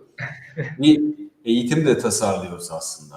Yani bu eğitim nereden, hangi platformda olacak? Sürekli eğitim merkezinde mi olur? Yine bu YouTube üzerinden mi olur? Nereden olur bilmiyorum ama aslında bunların hepsi de eğitim. Ama bunlar daha çok sosyal sorumluluk, yani topluma katkı sunma açısından ücretsiz ve herkese açık eğitimler. Ama biraz daha tabii spesifik soruların olacağı ve işte bu tarz projelerin takip edilebileceği konular tabii ki izleyicilerimiz de takdir eder ki bunlar ayrıca emek gerektiren konular. Burada tabii belli bir ücreti olan profesyonel bir eğitim tasarlıyoruz. O da aslında bir yıldan fazladır tasarladığımız bir şey ama orada da acele edip hemen işte yapalım bir şeyler olsun birileri gelsin değil de iyice otursun. Yani önce bir birlikte bir 1002 Emre Hocam yaptı. Şimdi birlikte bir 3005 projesi yaptık. Yayınlarımız derken yani bunların kabul edildiğini ve başarıya ulaştığını artık netleştirdikten sonra bunları yapalım dedik. Bunu yapacağız. Bunu takip edebilirsiniz. Hatta bu konuyla ilgili bu videoları sonradan çok kişi izliyor. Canlı yayında çok izlenmiyor ama bu YouTube videosunun açıklamasına da bazı linkler, belki Google Forms, belki böyle bir şey bırakacağım. Yani şimdiden bir veri tabanı oluşturup oradan bu tarz bir eğitim yani başlattığımızda bilgi sahibi olmak istiyorum diyorsanız eğer bazı bir işte cep telefonu veya mail adresi gibi bilgileri alıp sizlere bunu duyururuz. Bunların nasıl olacağı, ne şekilde olacağını tasarlıyoruz ama böyle bir şey artık olacak çünkü buna çok ihtiyaç var. Bize sürekli sorular da geliyor. Hem kendi üniversitemizden hem sosyal medyadan, bu YouTube'daki önceki yayınlarımızdan da bu tarz şeyler geliyor ama tabii biz burada bu yayını şu an yapıyoruz ama bunu oturup belli bir hafta sürdüremeyiz. Kendi çalışmalarımız, diğer şeyler var veya birebir projenizin bilgi sahibi olmamız lazım ki bunlara tam bir öneri sunabilelim. Orada birebir danışmanlık ve eğitim tarzında planlamamız olacak. Bunu da buradan duyuracağız. Şimdi tekrar şöyle soruya tabii bütün bunlara hakim olamayacağımız için neden net cevap verilemeyeceğini de aslında söylemiş oldum. Ama hocam sözü size vereyim. Hocam biz ne yaptık? Ben sevgili arkadaşımıza onu söyleyelim. Çünkü siz dediniz ya hani şöyle bir anlatı vardır işte bir çocuğu annesi götürüyor ilgili kişiye maksat şu şeker yemesin diyor yani onu istiyor. Diyor ki Evet. siz 30-40 gün sonra geliyorlar adam diyor ki ilgili kişi işte şeker yeme evladım. Niye bunu 30-40 gün önce söylemedin? Çünkü ben de şeker yiyorum. Şimdi bizim Evet. yaptığımız, burada konuştuğumuz şeyler, pratize ettiğimiz şeyler. O yüzden yavaş yavaş gidiyoruz. Biz zaten yavaş akademi de diyoruz ya buna. Yavaş yavaş Evet. açık hale getiriyoruz. Peki ne yaptık biz? Bir kere Frascati kılavuzunu okuduk. Yani bugün TÜBİTAK, Google'dan girin, Frascati kılavuzu, TÜBİTAK deyin. O 200 küsür 300 sayfa. Canım mı sıkılacak mecburuz. Ama okuyacağız. Ben hep hocam değil mi? 2'de 1 Frascati kılavuzu. Evet, Frascati evet kılavuzu. hocam. Falan Frascati kılavuzu. Çünkü adamlar şey yapmış yani kılavuz hazırlamış. Ben bunu okumazsam burada bir şey olmaz ki. Şey de öyle yani hani son zamanların popüler konusu akreditasyon konusu var işte mesela Ufuk Evet. hocamlar falan böyle oturup o şeyi kılavuzu okuyup da bir akredite sürecini başlatmışlardı. Şimdi Frascati kılavuzu bizim için olmazsa olmaz. Bu bir. TÜBİTAK'ın doğrudan yayınladığı şey. İki, TÜBİTAK'ın YouTube'da yayınladığı Sobak grubuna dair çok güzel ilgili hocaların yönlendirmeleri var. 50 saate yakın izledik yani biz bunları. Yeri geldi ben izledim, yeri geldi Fatih Hocam izledi ama toparladık, yazıya döktük, bir paylaştık. Mesela benim bu paylaşımlarımı sağ olsun siyaset bilim kamu yönetiminden Gökhan Hocam imkan verdi. Haftalık olarak biz bir circle oluştu, orada tartıştık ettik. Yani bunu 2 dönem neredeyse 1 yıla yakın yaptık. Şimdi işin mutfağında bunlar dönüyor. Videoları da izleyeceğiz. Sonra çekinmeyin. İlk etapta zaten projeniz kabul olmayacak. Bizim de olmadı. 1001 başvurusunu bilerek yaptık ki hakemler neye dikkat ediyor, neye dikkat etmiyor. Biz ilk başladığımızda 1001 ile başvuru yaptık. Amacımız şuydu, red alalım. Red almamızın sebebi de nerelerde eksiklik yapıyoru görmek. Mantık bu çünkü. Ve o hakem raporlarını o kadar güzel hani topladık, analiz ettik ki bende durur halen daha dosya halinde ve ara ara dönüp bakıyorum o hakem raporlarına. Bunu da yaptık. Sonraki aşamada zaten hani o reddi aldıktan sonra hemen 1002'nin kabul olduğunu ben gördüm. Hemen ardından 3005'in kabul olduğunu gördüm. Bu öyle bir senede, 1,5 senede olacak şeyler değil. Hocamın dediği gibi biz tabii ki bunları paylaşacağız bir danışmanlık olarak. İlgili şeyleri, prosedürleri ve şartları tamamladıktan sonra. Ama bizim dilimizi de anlamanız için ya da yönlendirmelerimizi anlamanız için yine bazı kavramları bilmeniz lazım. Günün sonunda biz sizin yerinize hiçbir şey yazamayız ki. Çünkü sizin konunuz Kesinlikle. farklı, konu size ait. Bizim disiplinler biraz farklı. Ee, En nihayetinde sosyal bilimler alanındayız. Ortak noktada buluşuyoruz ama mesela arkadaşımız yazmış sosyal bilim, yapay zeka. Ne ama yani o ne?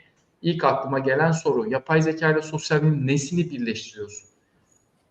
O kadar çok hani artık yapay zeka destekli şey var ki, sosyal bilimlere katkı var ki senin farkın ne olacak? Bunu iyi oturup tartışmamız lazım. Bu öyle hani bir saatte 2 saatte değil, uzun erimli, işte ayları belki bulacak tartışmalarla oluşuyor. O yüzden tartışma bence hani discussing ve beyin fırtınası her şeyin temeli olmuş oluyor. Değil mi hocam? Daha program öncesinde sana anlattım hani araştırma sonu böyle olabilir, şöyle olabilir. Böyle başlıyor yani işler. Kesinlikle hocam. Arkadaşımız da şu an bu yayını izleyerek önemli bir başlangıç bence yapmış. Bu tarz yayınları başka hocalarımızın çektiği çok değerli yayınlar var. Biz de Evet, zamanında onları izlemiştik. Onları da izlesin. Frascati kılavuzunu kimse söylemiyorken hocam siz söylüyordunuz. Frascati kılavuzu gerçekten bunları çok adım adım anlatıyor. Yine yönteme dair tabii ki bunların öncesi yöntem, hatta evet, metodoloji. Bunlar biraz tamamlanmalı ama tabii her şey böyle mükemmel olsun diye de beklememek lazım. O aradaki evet, dengeyi hocam çok güzel aslında açıkladınız. Yani hem o projeyi yazabilmek için ister eğitim alın, ister şimdi biz diyelim ki 10 derslik proje eğitimi ama bir temel yoksa, o kavramları anlamayacaksan tabii ki o işe yaramaz veya bir danışmanlık çok yaramaz. Ama her şeyin mükemmel olmasını da beklememek lazım. İlk başvuruların özellikle reddedilebileceğini, hatta reddedilecek üzere başvurmak lazım. evet. Yani hakem değerlendirmesine geçerse bile bu büyük bir başarı olur. Yani panelistlere giderse buradan geri dönüşler alınır. Bu bakımdan ne hemen böyle hızlıca bir proje yani şu şablon üzerinden ben bir şeyler yazayım diye başlamak bir sonuca gitmez. Altyapısını bir sene, 2 sene yapıp sonra başvurmak veya aynı zamanda da mükemmel olacağın günü de beklememek lazım. Yani böyle bir denge. Yani ne çok hazırlıksız ne de her şeyin eksiksiz olduğu bir dünya. Öyle bir şey Evet. yok. Zaten her şeyin eksiksiz olduğunu tespit etmemiz bizim mümkün değil. Bunu ancak bir dış gözle, farklı bir değerlendiriciyle, bir akran değerlendirmesiyle ancak alabiliriz. Şeyi hatırlıyor musun Fatih Hocam? Biz sen projeyi yazıp bitirdik, sonra okuma süreci renkli Evet. renkli kalemlerle bunun çıktısını yapmışız. Bunu buradan kaldıralım, şunu şöyle alalım falan. O Yani mesela 2-3 tur dönüyor orada. tabii. Orada bir kere artık belli bir tecrübe edindikten sonra bizi nereden eleştirecekler? Yani Evet. nereden yakalayacaklar? O boşlukları yenilikçi dedik ama bunu somutlaştırabildik mi? Tekrar Evet. okuduğumuzda bir boşluk yakalarız. Yöntem evet açıkladık bize göre oldu ama değerlendiriciler bunu nereden yakalayacak? Diğer işte o göstergeler, somut çıktılar bunların hepsi tekrar okuyup önce bir kendinizi bir acımasızca bu noktada eleştirip düzeltip sonrasında göndereceksiniz. Yani çaba olmadan olmuyor tabii. Bir yerden başlamadan da olmuyor. Çok böyle korkmaya da gerek yok ama böyle birkaç program izleyerek veya sadece bir bilen birine sorarak da olacak şeyler değil. Tecrübe artı harekete geçmek bu şekilde olur diye düşünüyorum. Bir de Fatih Hocam, bizim çalışma grubumuz sizle birlikte yayınları yaparken YouTube'daki diğer kanalları da aslında öneriyoruz. Hani öyle bir bencil yanımız da yok bizim. Benim Yok mesela kesinlikle. X, Twitter'da yayınladığım mükemmel bir 1002, ya çok güzel bir bin projesine dair böyle YouTube'dan aslında linklerim var. Orada hem Fatih Hocam'ı hem de takdir ederseniz, takip ederseniz orada takdir edip şey yapabilirsiniz, görebilirsiniz. Mesela geçen yanılmıyorsam bir üniversitenin TTO'sunda, Teknoloji Transfer Ofisi'nde çok güzel bir değerlendirmeyi videoya çekmişler. Ben onu yayınladım. Ama çok harika yani. Tam da bizim yaptığımız şey, yani biz de güzel şeyler yapıyoruz. Çekmiş ve ben onu öneriyorum. Keşke arkadaşı bulabilsek de bir yayın falan da yapsak modundayım yani öyle. Yani hocam o bulursak yapalım, davet edelim. Tabii, tabii. Bizim zaten aslında bilim diplomasisine giden yolda bu fiilen içinde olduğumuz bu bilim iletişimi Evet. bizi biraz da oraya çekti biliyorsun. Bilim iletişimi bu işte yani bilgimizi paylaşmak, anlatmak ve burada dediğiniz gibi hocam farklı kanalları da farklı hocaları da mutlaka izleyin. Yani herkesin anlatışı farklı. Bir noktayı bizden yakalarsınız, bir noktayı onlardan yakalarsınız. Hatta bizleri izleyen hocalarımız var, çok değerli hocalarımız var. Çok daha fazla tecrübe sahibi hocalarımız var. Onların da e, bu şekilde yayınlar yapmasını da teşvik etmiş olalım. Yani ihtiyaç var. Zaten anlatılıyor diye kimse düşünmesin. Eğer öyle düşünülseydi ilk programdan sonra diyelim ki TÜBİTAK 3005 bir daha kimse herhangi bir yayın yapmazdı. Ama öyle düşünülmesin. Yani zaman değişiyor, konular değişiyor. Bakın şu an belki 3 sene önceki 3005 ile ilgili videoları izlediğinizde kimse yapay zeka ile ilgili bir şey sormuyor. Evet. Çok güzel bir tespit hocam. Evet. Yani, Ama şimdi yoktu dikkat yapay zeka. ederseniz hocam bize hocam yapay zekayı nasıl kullanabiliriz veya yapay zekayla ben bunu kesiştirmek istiyorum ya da bu projelerde nasıl kolaylaştırır gibi gündem değişti. Şimdi bazı şeyleri yazmak evet yapay zeka yardımıyla kolay gibi ama bu nereye taşır insanı o şu an tartışmalı. Şu TÜBİTAK'ın ve YÖK'ün yayınladığı bu e, kılavuzlar gibi şeyler gündemde. Yani gündem değişiyor, konular değişiyor. Yenilikçi dediğimiz zaman özellikle birkaç yıl geçtiğinde yenilikçilik değişiyor. İşte dediğiniz gibi hocam mesela bu yıl aile yılı ilan edildi. Evet. Aile yılı ile ilgili birçok hem proje çağrısı hem makale çağrısı hem kitaplar yayınlandı. Bu bir fırsat yani bu tarz dönemler değişiyor. Bu bakımdan böyle bir tarihe bir not, kanıt, bir kayıt bu şekilde Gidiyor, evet. gidiyor hocam. Yani bu ilk yöntem videolarını yapmıştık, çekmiştik yine sizinle. 1002, 3005 derken bakalım 1001'i de çekecek miyiz hocam? Hocam umutluyuz, üzerine çalışıyoruz. Yani yine prosedürel olarak 1001'in ne olup bittiğini ben önce her Tabii. zaman bütün dosyaları indiririm. O sırada mesela 4005 fikri geliyor. İlk etapta ya aslında TÜBİTAK bütün sıralı olarak sisteme oturtmuş durumda. Çok karışık gelebilir. Öyle de ben de ilk girdiğimde karışık görmüştüm. Hatta buradan TÜBİTAK'a seslenelim diyor ya böyle seslenelim burada. Daha Seslenelim yalınlaş, hocam. daha yalınlaştırması gerektiğini düşünüyorum. Ama göz aşinalığı ve zihin aşinalığı diye bir şey var ya. Siz onu tekrar tekrar okudukça aslında bütün prosedürleri de tamamlamış oluyorsunuz. Ve bu noktadan sonra hakimiyet başlıyor zaten. Yani bir şeylere hakim oluyorsunuz. Sırayla dikkat edin TÜBİTAK 3005'e girdiğinizde aslında dosyaları, hakemlerin ne yapması gerektiği, bütçeleme, etik durumlar hepsinin bir mantığı var. Sıralı bir Hepsi şekilde. evet. Aslında hepsi zaten proje mantığı Proje temelde mantığı. teknik hocam. Yani Proje bunun mantığıyla. 3005 olması, 1002, 1001 olması tabii nüanslar oluşabilir ama bunlar aslında hedefle ilgili. Yani o çağrının amacıyla ilgili daha doğrusu daha çok ama proje mantığı hatta bir bilimsel araştırmanın mantığı büyük ölçüde zaten standart yani bilimde bu. Bilim bir standartlaşma, sistematikleşme. Bu bakımdan çok da böyle yeni bir şeye geçtiğinizde yepyeni bir durumla karşılaşmıyoruz. O projenin amaçlarını iyi takip etmek lazım. Yani Evet. daha doğrusu çağrının amaçlarını işte 3005 neyi amaçlıyor? 1002 neyi amaçlıyor gibi. Bir de Bir hocam orada 1003-1005 programı da gelir hocam değil mi? 1-2-3-5 programı gelsin. Karşılaştıralım isterseniz hocam. Ya hani Onu siz yaparsınız ya beraber yaparız. beraber yapalım hocam. Çok da uzatmadan hatta haftaya falan belki yapabiliriz. Olabilir. O da güzel olur. Karşılaştırarak gitmek daha aydınlatıcı oluyor. Bir de şöyle bir şey geliyor aklıma.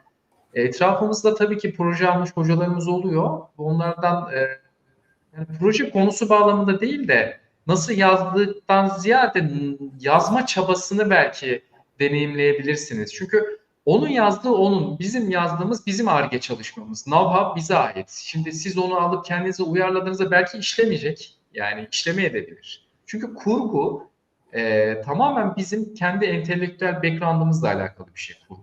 Çalışma kurgusu. Bunu copy paste, o yüzden TÜBİTAK örnekler yayınlamıyor. Şimdi eski örnekler var TÜBİTAK 1001'e dair, ben okuyorum ya bu nasıl TÜBİTAK 1001 artık diyorum. Yani eskiden Evet, çünkü evet. çok şeydi, mantık daha farklıydı. O yüzden birbirimizi yazı dilinde etkilemektense deneyim açısından etkilemekte fayda var. İşte söylüyoruz hani Frascati kılavuzu olmazsa olmaz bir şey. Bitti yani olay. Yani yöntem olmazsa olmazı bu iş. İş paketleri yöntemle ilişkili, olmazsa olmaz. Ha, bir örnek gördüğünüzde onu benzettiğinizde belki işlemeyecek. Hocam sen nasıl kazandın deniliyor bu sefer. Kazandım ama bir örgüyle kazandım. Orada bir örgü var. Ona hakim olmak O lazım. bütünlük hocam. Yani Evet. sadece fikir, sadece yöntem ve sadece toplumsal çıktılar tek başına bir projeyi kazandırmıyor. Benim proje Kazandırmıyor. fikrim çok güzeldi. İşte çok harika bir yenilikçi fikrim var. Tamam, güzel, çok güzel yenilikçi bir fikrim var ama bu bir TÜBİTAK projesi. Yani bu fikir bir sosyal sorumluluk projesi olarak yapabilirsin. Örneğin bir belediyeyle de yapabilirsin o toplumsal katkı fikrini. Orada belki yöntem bu kadar önemli olmayacak. Belki değil, olmayacak. O bir Ar-Ge projesi değil. Yaparsın, belki sonuç da alırsın ya da Avrupa Birliği tarzı bazı projeler olabilir. Ama burada bir Ar-Ge projesi yapıyorsun. Bir yöntem olması lazım. Bunun iyi kurgulanmış olması lazım ve yöntem dediğimizde doğru araçları kullanman lazım. Yani o doğru ölçme araçlarını, doğru analiz araçlarını kullanmadığın zaman hedefin güzel, yenilikçilik var ama oraya gidecek elinde alet, edevat, araç, gereç yok yani onu açıklayamamışsın. Bir yemek yapacaksın ama başka yemeğin malzemeleri var elinde gibi bir şey bu. Bu yüzden yemek fikrinin çok güzel olması o elinde malzeme olmadığı zaman o yemeği yapamayacağın anlamına gelir. Bütün bunların yanı sıra yöntem iyi olur. Diyelim ki yenilikçi olur ama bu yenilikçilik pratikte ne sunacak? Yani 3005 bunu istiyor. Pratikte toplumsal katkı boyutunu şart tutuyor 3005. Bir toplumsal bir katkısını ispatlayamadığın zaman orada da ya bir kontenjan olduğu için sonuçta bu proje bir aslında bütçe alma yarışı. Yani Evet, evet, yoksa çok doğru. kabul edilmeyen projeler kötü diye bir şey de yok. Bunu da karıştırmamak lazım. Bir bütçe alma yarışı olduğu için şimdi TÜBİTAK burada bütün bunlara bakarak hangisine ya TÜBİTAK dediğimizde işte panelistlere gidiyor, bizlere geliyor, başka hocalara geliyor. Yani bizim ilk kimsenin ismini bilmiyor. Akranlara gidiyor yani bunlar. Öyle TÜBİTAK kurumu oturup memurlar veya görevliler değerlendirmiyor bunu. Başka akademisyenler değerlendiriyor. Aynı hakem süreci, makalelerdeki hakem süreci gibi. Bu bakımdan projeniz kabul edilmediyse bile TÜBİTAK'a uygun olmayabilir. Ama farklı bir kurumla işbirliği içerisinde yürütülebilir ya da bir makale olabilir. İyi bir dergide, iyi bir indeksli bir dergide yayınlanabilir. Yani o havuzdan fonu verecek kişiler belli şartlar koymuşlar. Onlara uymak da tabii ki önemli. Başvurduğunuz yer TÜBİTAK'sa TÜBİTAK'ın o çağrıda, bu çağrıları ayırmasının sebebi de bu. 3005 diye bir şey sosyal ve beşeri bilimlerde yenilikçi çözümler istediğine göre buraya odaklanacak. Ama bütün halde bunları değerlendirmek lazım. Evet, mesela hocam hani sanırım yavaştan bitiriyoruz da örneğin Evet. teoloji ilahiyatla çalışan hocalarımız 1002, 1001 yazma noktasında yazıyorlar. Tamam, güzel konular var ama 1002 ve 1001'in o bütçelemesi daha çok doğa, mühendislik, sağlığa yöneldiği için, çünkü bir bütçe var. Sizin dediğiniz gibi onun Evet. ayrılması lazım bir yer taraflara. En son mesela SOBAK, yani Sosyal Bilimler grubuna 2-3 sene önce 100 kabul edilen projeden 8 tanesi sosyal bilimlere aitti. Ve bir videoda şunu duymuştum ben. 1002'ye başvurmaktansa 3005 denemek daha makul. Bütçeyi orada hem fazla hem kabul alma ihtimali yüksek. Bu projeniz kötü olduğu için değil, sizden daha iyi bütçelenmiş ve desteklenmesi gereken konular olduğu için ona öncelik veriyorlar aslında. Yani mantık ortada, çünkü dediğiniz gibi bir Evet. para var, bunun dağıtılıp desteklenmesi gerekiyor ve katkıyı kim daha fazla sunacaksa ona yöneliyor. Bu sakın sizi şeye yöneltmesin. Hani böyle ya ben yapamıyor muyum acaba? Öyle değil. Sadece daha yenilikçi şeyleri bulmamız lazım. Daha topluma ve kurumlara katkı sunan konular bulmak durumundayız. Problem çözmemiz lazım. Ve Problemleri bunları aynı anda çözmemiz. yapmamız lazım. Evet, bunlar aynı anda. İşte o yüzden proje hocam çok büyük bir şey zaten. Ya 600 bini, gerçi yani 600 bin, 1 milyonu, 3 milyonu yönetmek kolay olmuyor bir akademisyen için, tek yani yürütücü için. Ama bunu yönetmeye başlıyorsunuz daha büyük projelerde. Ve bu da tabii ki bir süreç gerektiriyor. O yüzden bana kalsa sosyal bilimlerdeki arkadaşlarım, hoca arkadaşlarım tabii ki 1002'ye yönelebilir ama o da 12 aylık 100 bin liralık bir bütçe. Ama 3005'te gayet denenebilir ilk etapta. Biz ne yaptık? Biz 1002 ile başlamıştık. Onun amacı da aslında 1001'e atlamaktı. Onu anlamak için Bu arada 1002 ile var. bütçenin büyük bir kısmı da bursiyerlere gidiyor hocam. Hiç Bursiyer'e proje gidiyor, doğru. bilgisi olmayanlar varsa onları da söyleyelim. Yani bursiyerlere burada zaten projenin bir amacı da araştırmacı yetiştirmek. Bu bakımdan da projelerde bursiyer oluyor. Bu bursiyerler doktora, yüksek lisans veya lisans, genelde yüksek lisans doktora öğrencileri oluyor. Aylık projede bulunduğu süre bazında bir şey alıyor, yani ücret alıyor. Bu şekilde. Şimdi az önceki arkadaşımız bir soru sormuş. Yine hocam yöntem, özgünlük vesaire oldukça detaylı anlatıyorum ama uzman kontrolü gerekiyor. En azından projemin hem içerik açısından 3005 uygunluğu hem de prosedür tarafını kimlere danışayım demiş. Şimdi burada ben bir kısaca hocam önce bir söyleyeyim. Yani şimdi bu güzel bir soru ama böyle bir yer, böyle bir makam yok yani hani proje. Eğer bir üniversitede çalışıyorsanız, isim yazmıyor ama eğer bir üniversitede çalışıyorsanız o üniversitenizin bir proje birimi vardır. Bakın mesela şu an tekrar şunu bir ekrana getireyim. Bu Banü Proje diye bizde mesela Bandırım bizim çalıştığımız üniversite. Biz tabii burada şahsi olarak bir yayın yapıyoruz. Ama bakın projeler koordinatörlüğü, Banü Proje diye bizim bir şeyimiz var. Mesela bunu Google'a yazıp sayfasına ulaşabilirsiniz ve buradaki bu dokümana da ulaşabilirsiniz. Başka bilgilere de ulaşabilirsiniz. Dediğim gibi bizim yayınımız şahsi, benim şahsi kişisel YouTube kanalım.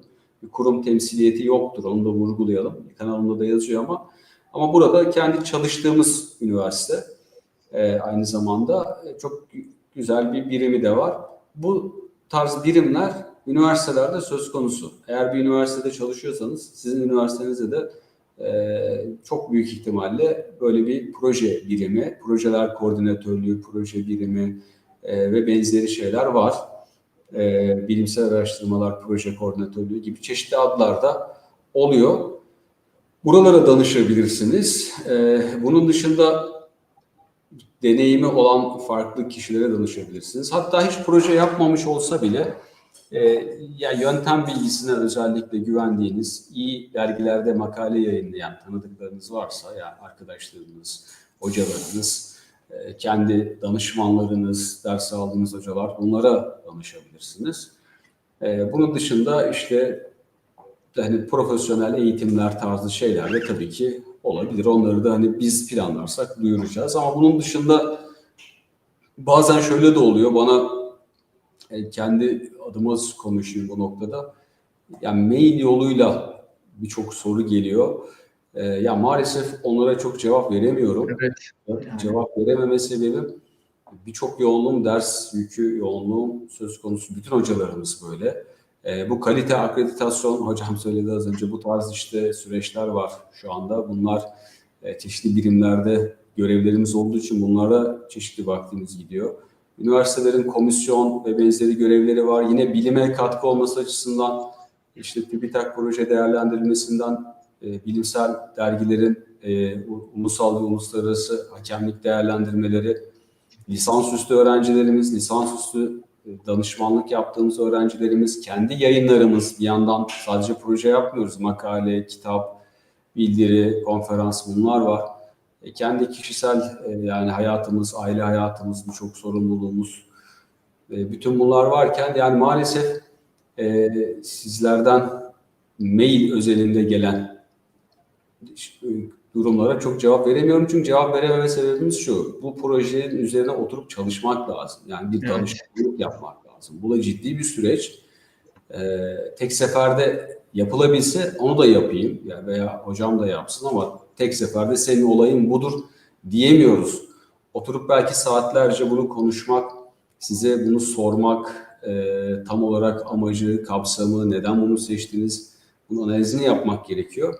Bu bakımdan maalesef böyle olmuyor. Ne yapıyoruz ama bu şekilde herkese katkı olsun diye tek tek cevaplamak yerine bu şekilde herkese açık bazı işte yayınlar yapıp bu şekilde katkı içinde yaşadığımız toplumumuza, milletimize ve insanlığa bu şekilde bir katkı sunmak istiyoruz.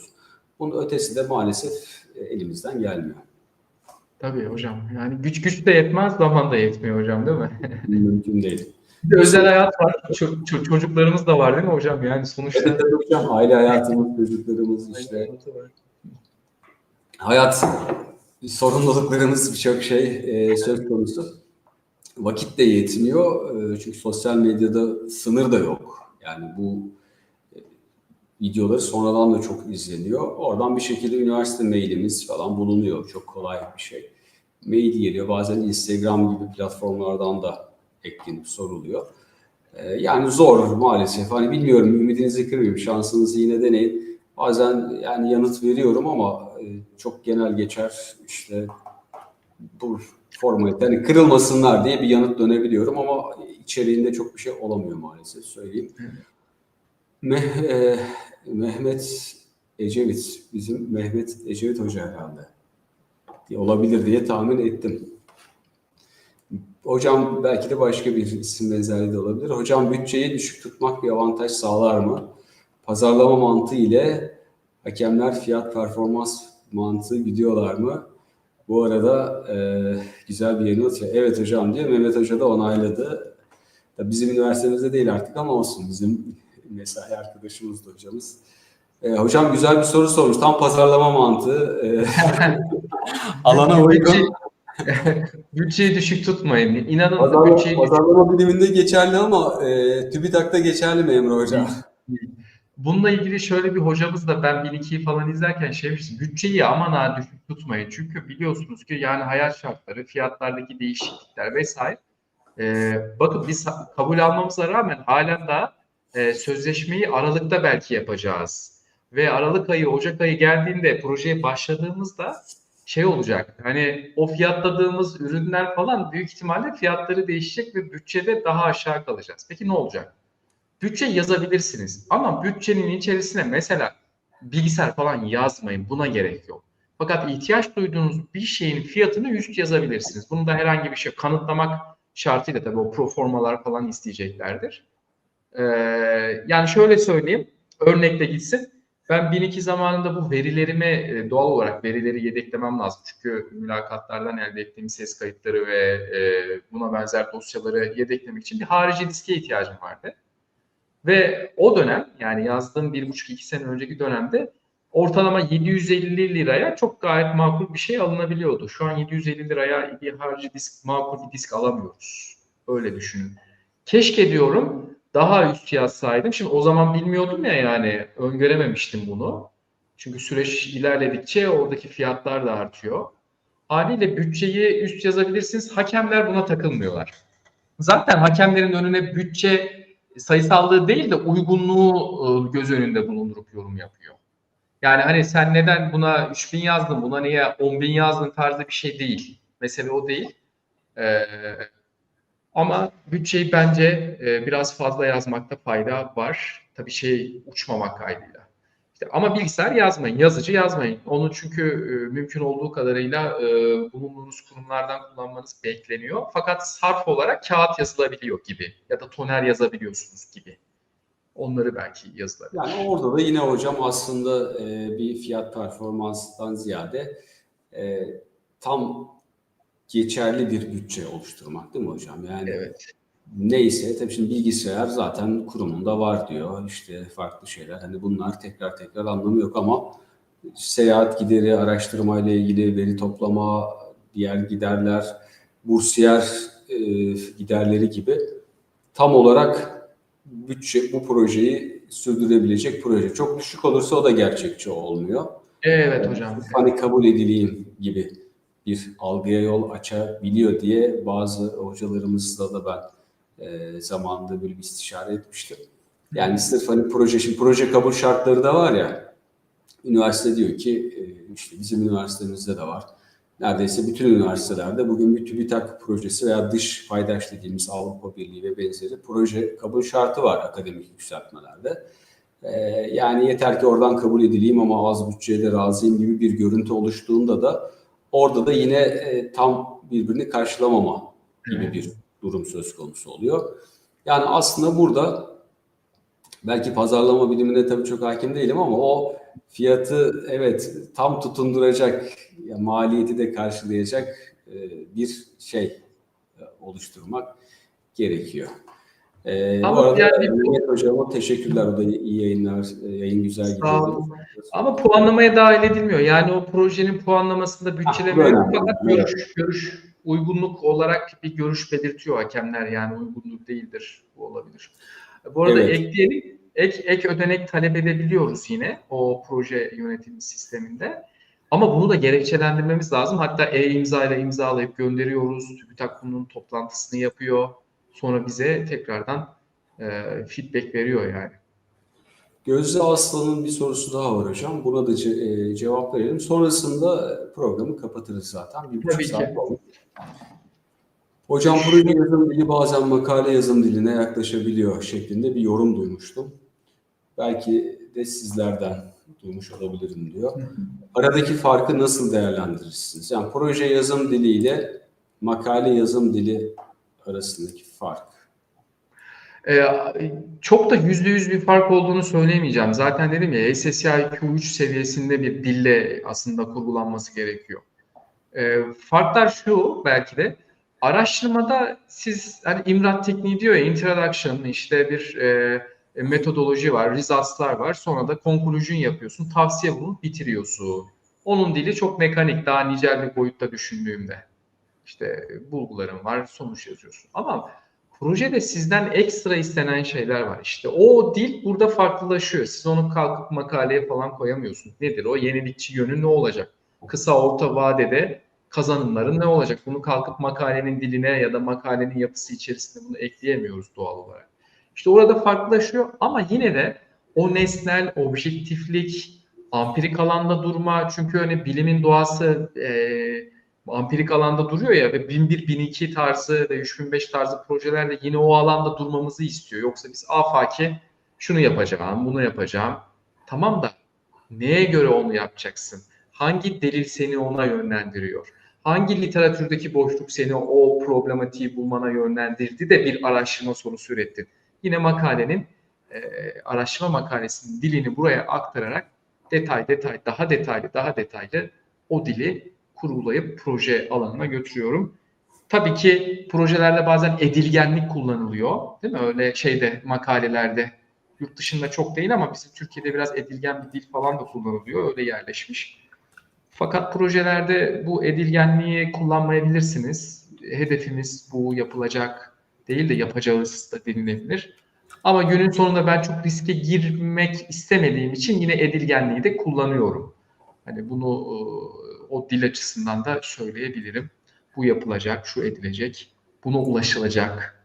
Bu tarz bir dilde kullanabilirsiniz ki Fatih Hocam da muhakkak bir şey söyleyecektir hocam yani. Tabii hocam, aslında sizin de değindiğiniz noktalar proje ve makalenin mantığını ele aldığımızda o değişiklik ister istemez ortaya çıkıyor. Çünkü birinde hedefler var, yapılacaktır, işte yenilikçi yönü, toplumsal katkı boyutu gibi.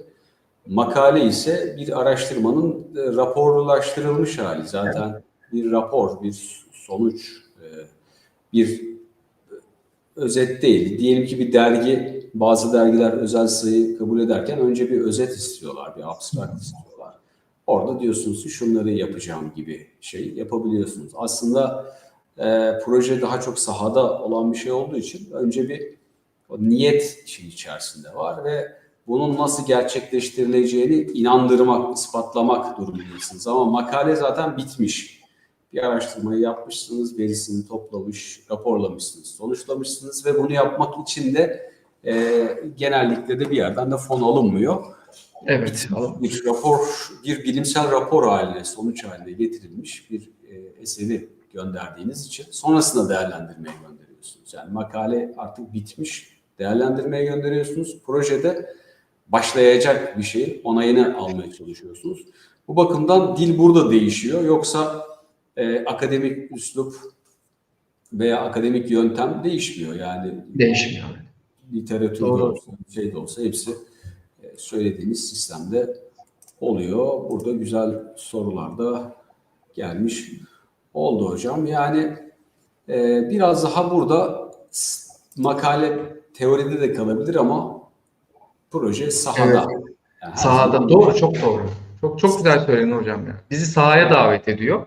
evet, Zaten hani ya artık hani teorik tartışmalar evet ya yapılmalı zaten. Biz de işin o tarafında olmayı tercih ediyoruz. Teori önemli ama o pratik bize bir şey katıyor. Teoriyi geliştirmemize de sağlıyor. Artık diyorlar ya veri toplamak için yapay zekaya bir şey yazdırdık tamam. Ama evet, yapay zeka henüz piyasadan kendi gözüyle, kendi zihniyle veri toplayamıyor ki. Onu biz gidip observer, gözlemci olarak yapıyoruz ya da saha çalışmacısı. Bu çok değerli hale gelecek. Bu önemli. kesinlikle Zaten hocam. değerli de daha da değerli olacak yani. Özellikle de 3005 programı özelinde düşünürsek de hocam aslında bu biraz böyle toplumsal sorunlara bilimsel temelde yeni fikirler, yeni modeller hatta toplum açısından düşündüğümüzde yeni umutlar getirmeyi hedefliyor. Evet. Bu bakımdan da bir vizyon sunmamızı da istiyor yani. Yani sosyal bilim dediğimizde bizi biraz o diğer doğa bilimlerinden ayıran da ne? Topluma bir katkı sunmak, bir umut vermek ve bir vizyon sunmak. Ve biraz da işte o dedin ya hocam benim sözümün üstüne bizi sahaya çağırıyor Evet. diye. Yani o akademinin belki şu an bulunduğum bu odanın dışına çıkmak, sahaya taşımak, o teoriyle kitaplarda anlatılan, kitaplarda anlattığımız teoriyle pratiği veya diğer bir deyişle de bilimle toplumu bir arada tutan bir köprü hedefi görüyor. Yani 3005 TÜBİTAK neden bütçe veriyor bize? Evet, bu sınırları biraz aşın diyor. Yani bu bilimi toplum yararına Evet. kullanın. Teoriyi pratikle birleştirin ve buradan sadece öğrenciler, akademisyenler ve bilim çevreleri değil, toplum da faydalansın. Yani Evet. içinde bizi yetiştiren, işte bu üniversitelerin kuran sonuçta bunlar bütün toplumun ortak kamu hizmeti. Yani insanların kimisi çalışıp vergisini ödüyor, kimi kamuya hizmet ediyor, kimisi güvenliğimizi sağlıyor, vatanımızın, ülkemizin. Yani hepsi, bütün bunların birleşsin ve bilimle ancak bütün bunları ileriye taşıyabiliriz. Bu bakımdan da bilimle toplumu buluşturmak gibi de diyebiliriz. Evet, bugünkü konuğumuz, kıymetli konuğumuz Doçent Doktor Emrah Utku Gökçe. Hocamıza ben çok teşekkür ediyorum. Ben teşekkür ederim. Deneyimleriyle, deneyimlerimizle diyeyim, ortak deneyimler. Deneyimlerimiz evet. Burada tabii Emrah Hoca'nın hakkını vermek lazım.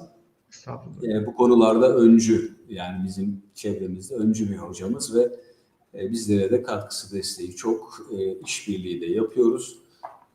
Ve bu son 3005 kabul edilen projemizin de yürütücüsü. Bu bakımdan deneyimleriyle aslında biraz da bazı görünen ve görünmeyen yönleriyle sahadaki gerçekliği biraz karşımıza en azından netleştirmeye çalıştı. İnşallah ilham vermiştir. Özellikle genç araştırmacılara ki doktora öğrencilerin özellikle sorular sorması bu konuda benim açımdan da umut verici ve mutlu edici bir gelişmeydi. Bundan sonra da bu yayını yine tekrarını izleyecek birçok genç arkadaşımız da olacak veya meslektaşımız da olacak. Onlara da katkı sunmasını diliyoruz. Aslında burada bu YouTube kanalıyla benim yapmaya çalıştığım ve en çok destek verenlerin başında da yine Emrah Hoca geliyor. Ne demek hocam? Yani burada bilimle biz topluma dokunmak istiyoruz. Bu noktada bilimle toplumu, bilimle gençleri bir araya getirmek istiyoruz.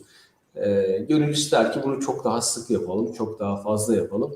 Ama az önce söylediğimiz diğer sorumluluklarımız biraz bu noktada bizi de tabii ki kısıtlıyor. Ben izleyen, katılan, yorumlarıyla destek olan bütün izleyicilerimize teşekkür ediyorum. Yine teşekkür eden değerli arkadaşlarımız da söz konusu. Onları da şöyle bir yansıtalım.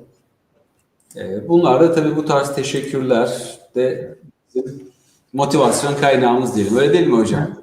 Tabii hocam, yani burada şimdi biz kendi aramızda konuşuyoruz ama artık bir yayın yaptık. 1 sene 2 sene sonra bayağı bir izleniyor kendince ve ulaşıyor, yani bu çok önemli bir şey, güzel bir yayılım.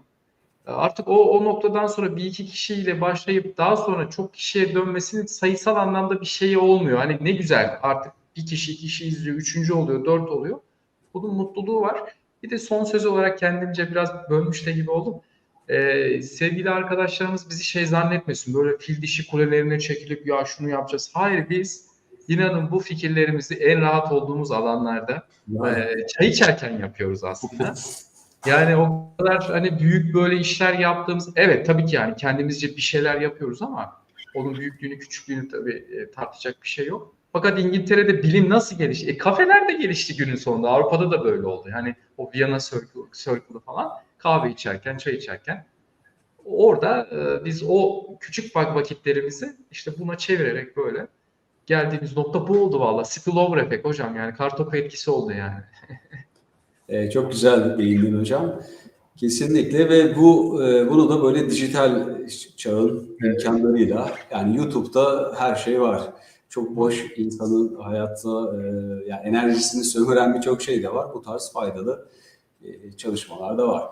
Evet, burada bu yayının sonuna geldik. Katılan, izleyen herkese teşekkürler. Başta Emrah hocam olmak üzere.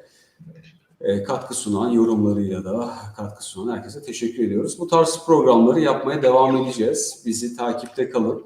Yine bir YouTube yayını yaptığımız zaman doçent de olsa klişeyi yerine getirelim hocam. Kanalıma abone olup takip etmeyi, beğenip paylaşmayı lütfen unutmayın ki bilgi paylaştıkça çoğalır. Siz de arkadaşlarınızla bu videoları paylaşın. Herkese iyi akşamlar diliyorum ve yayını burada kapatıyorum.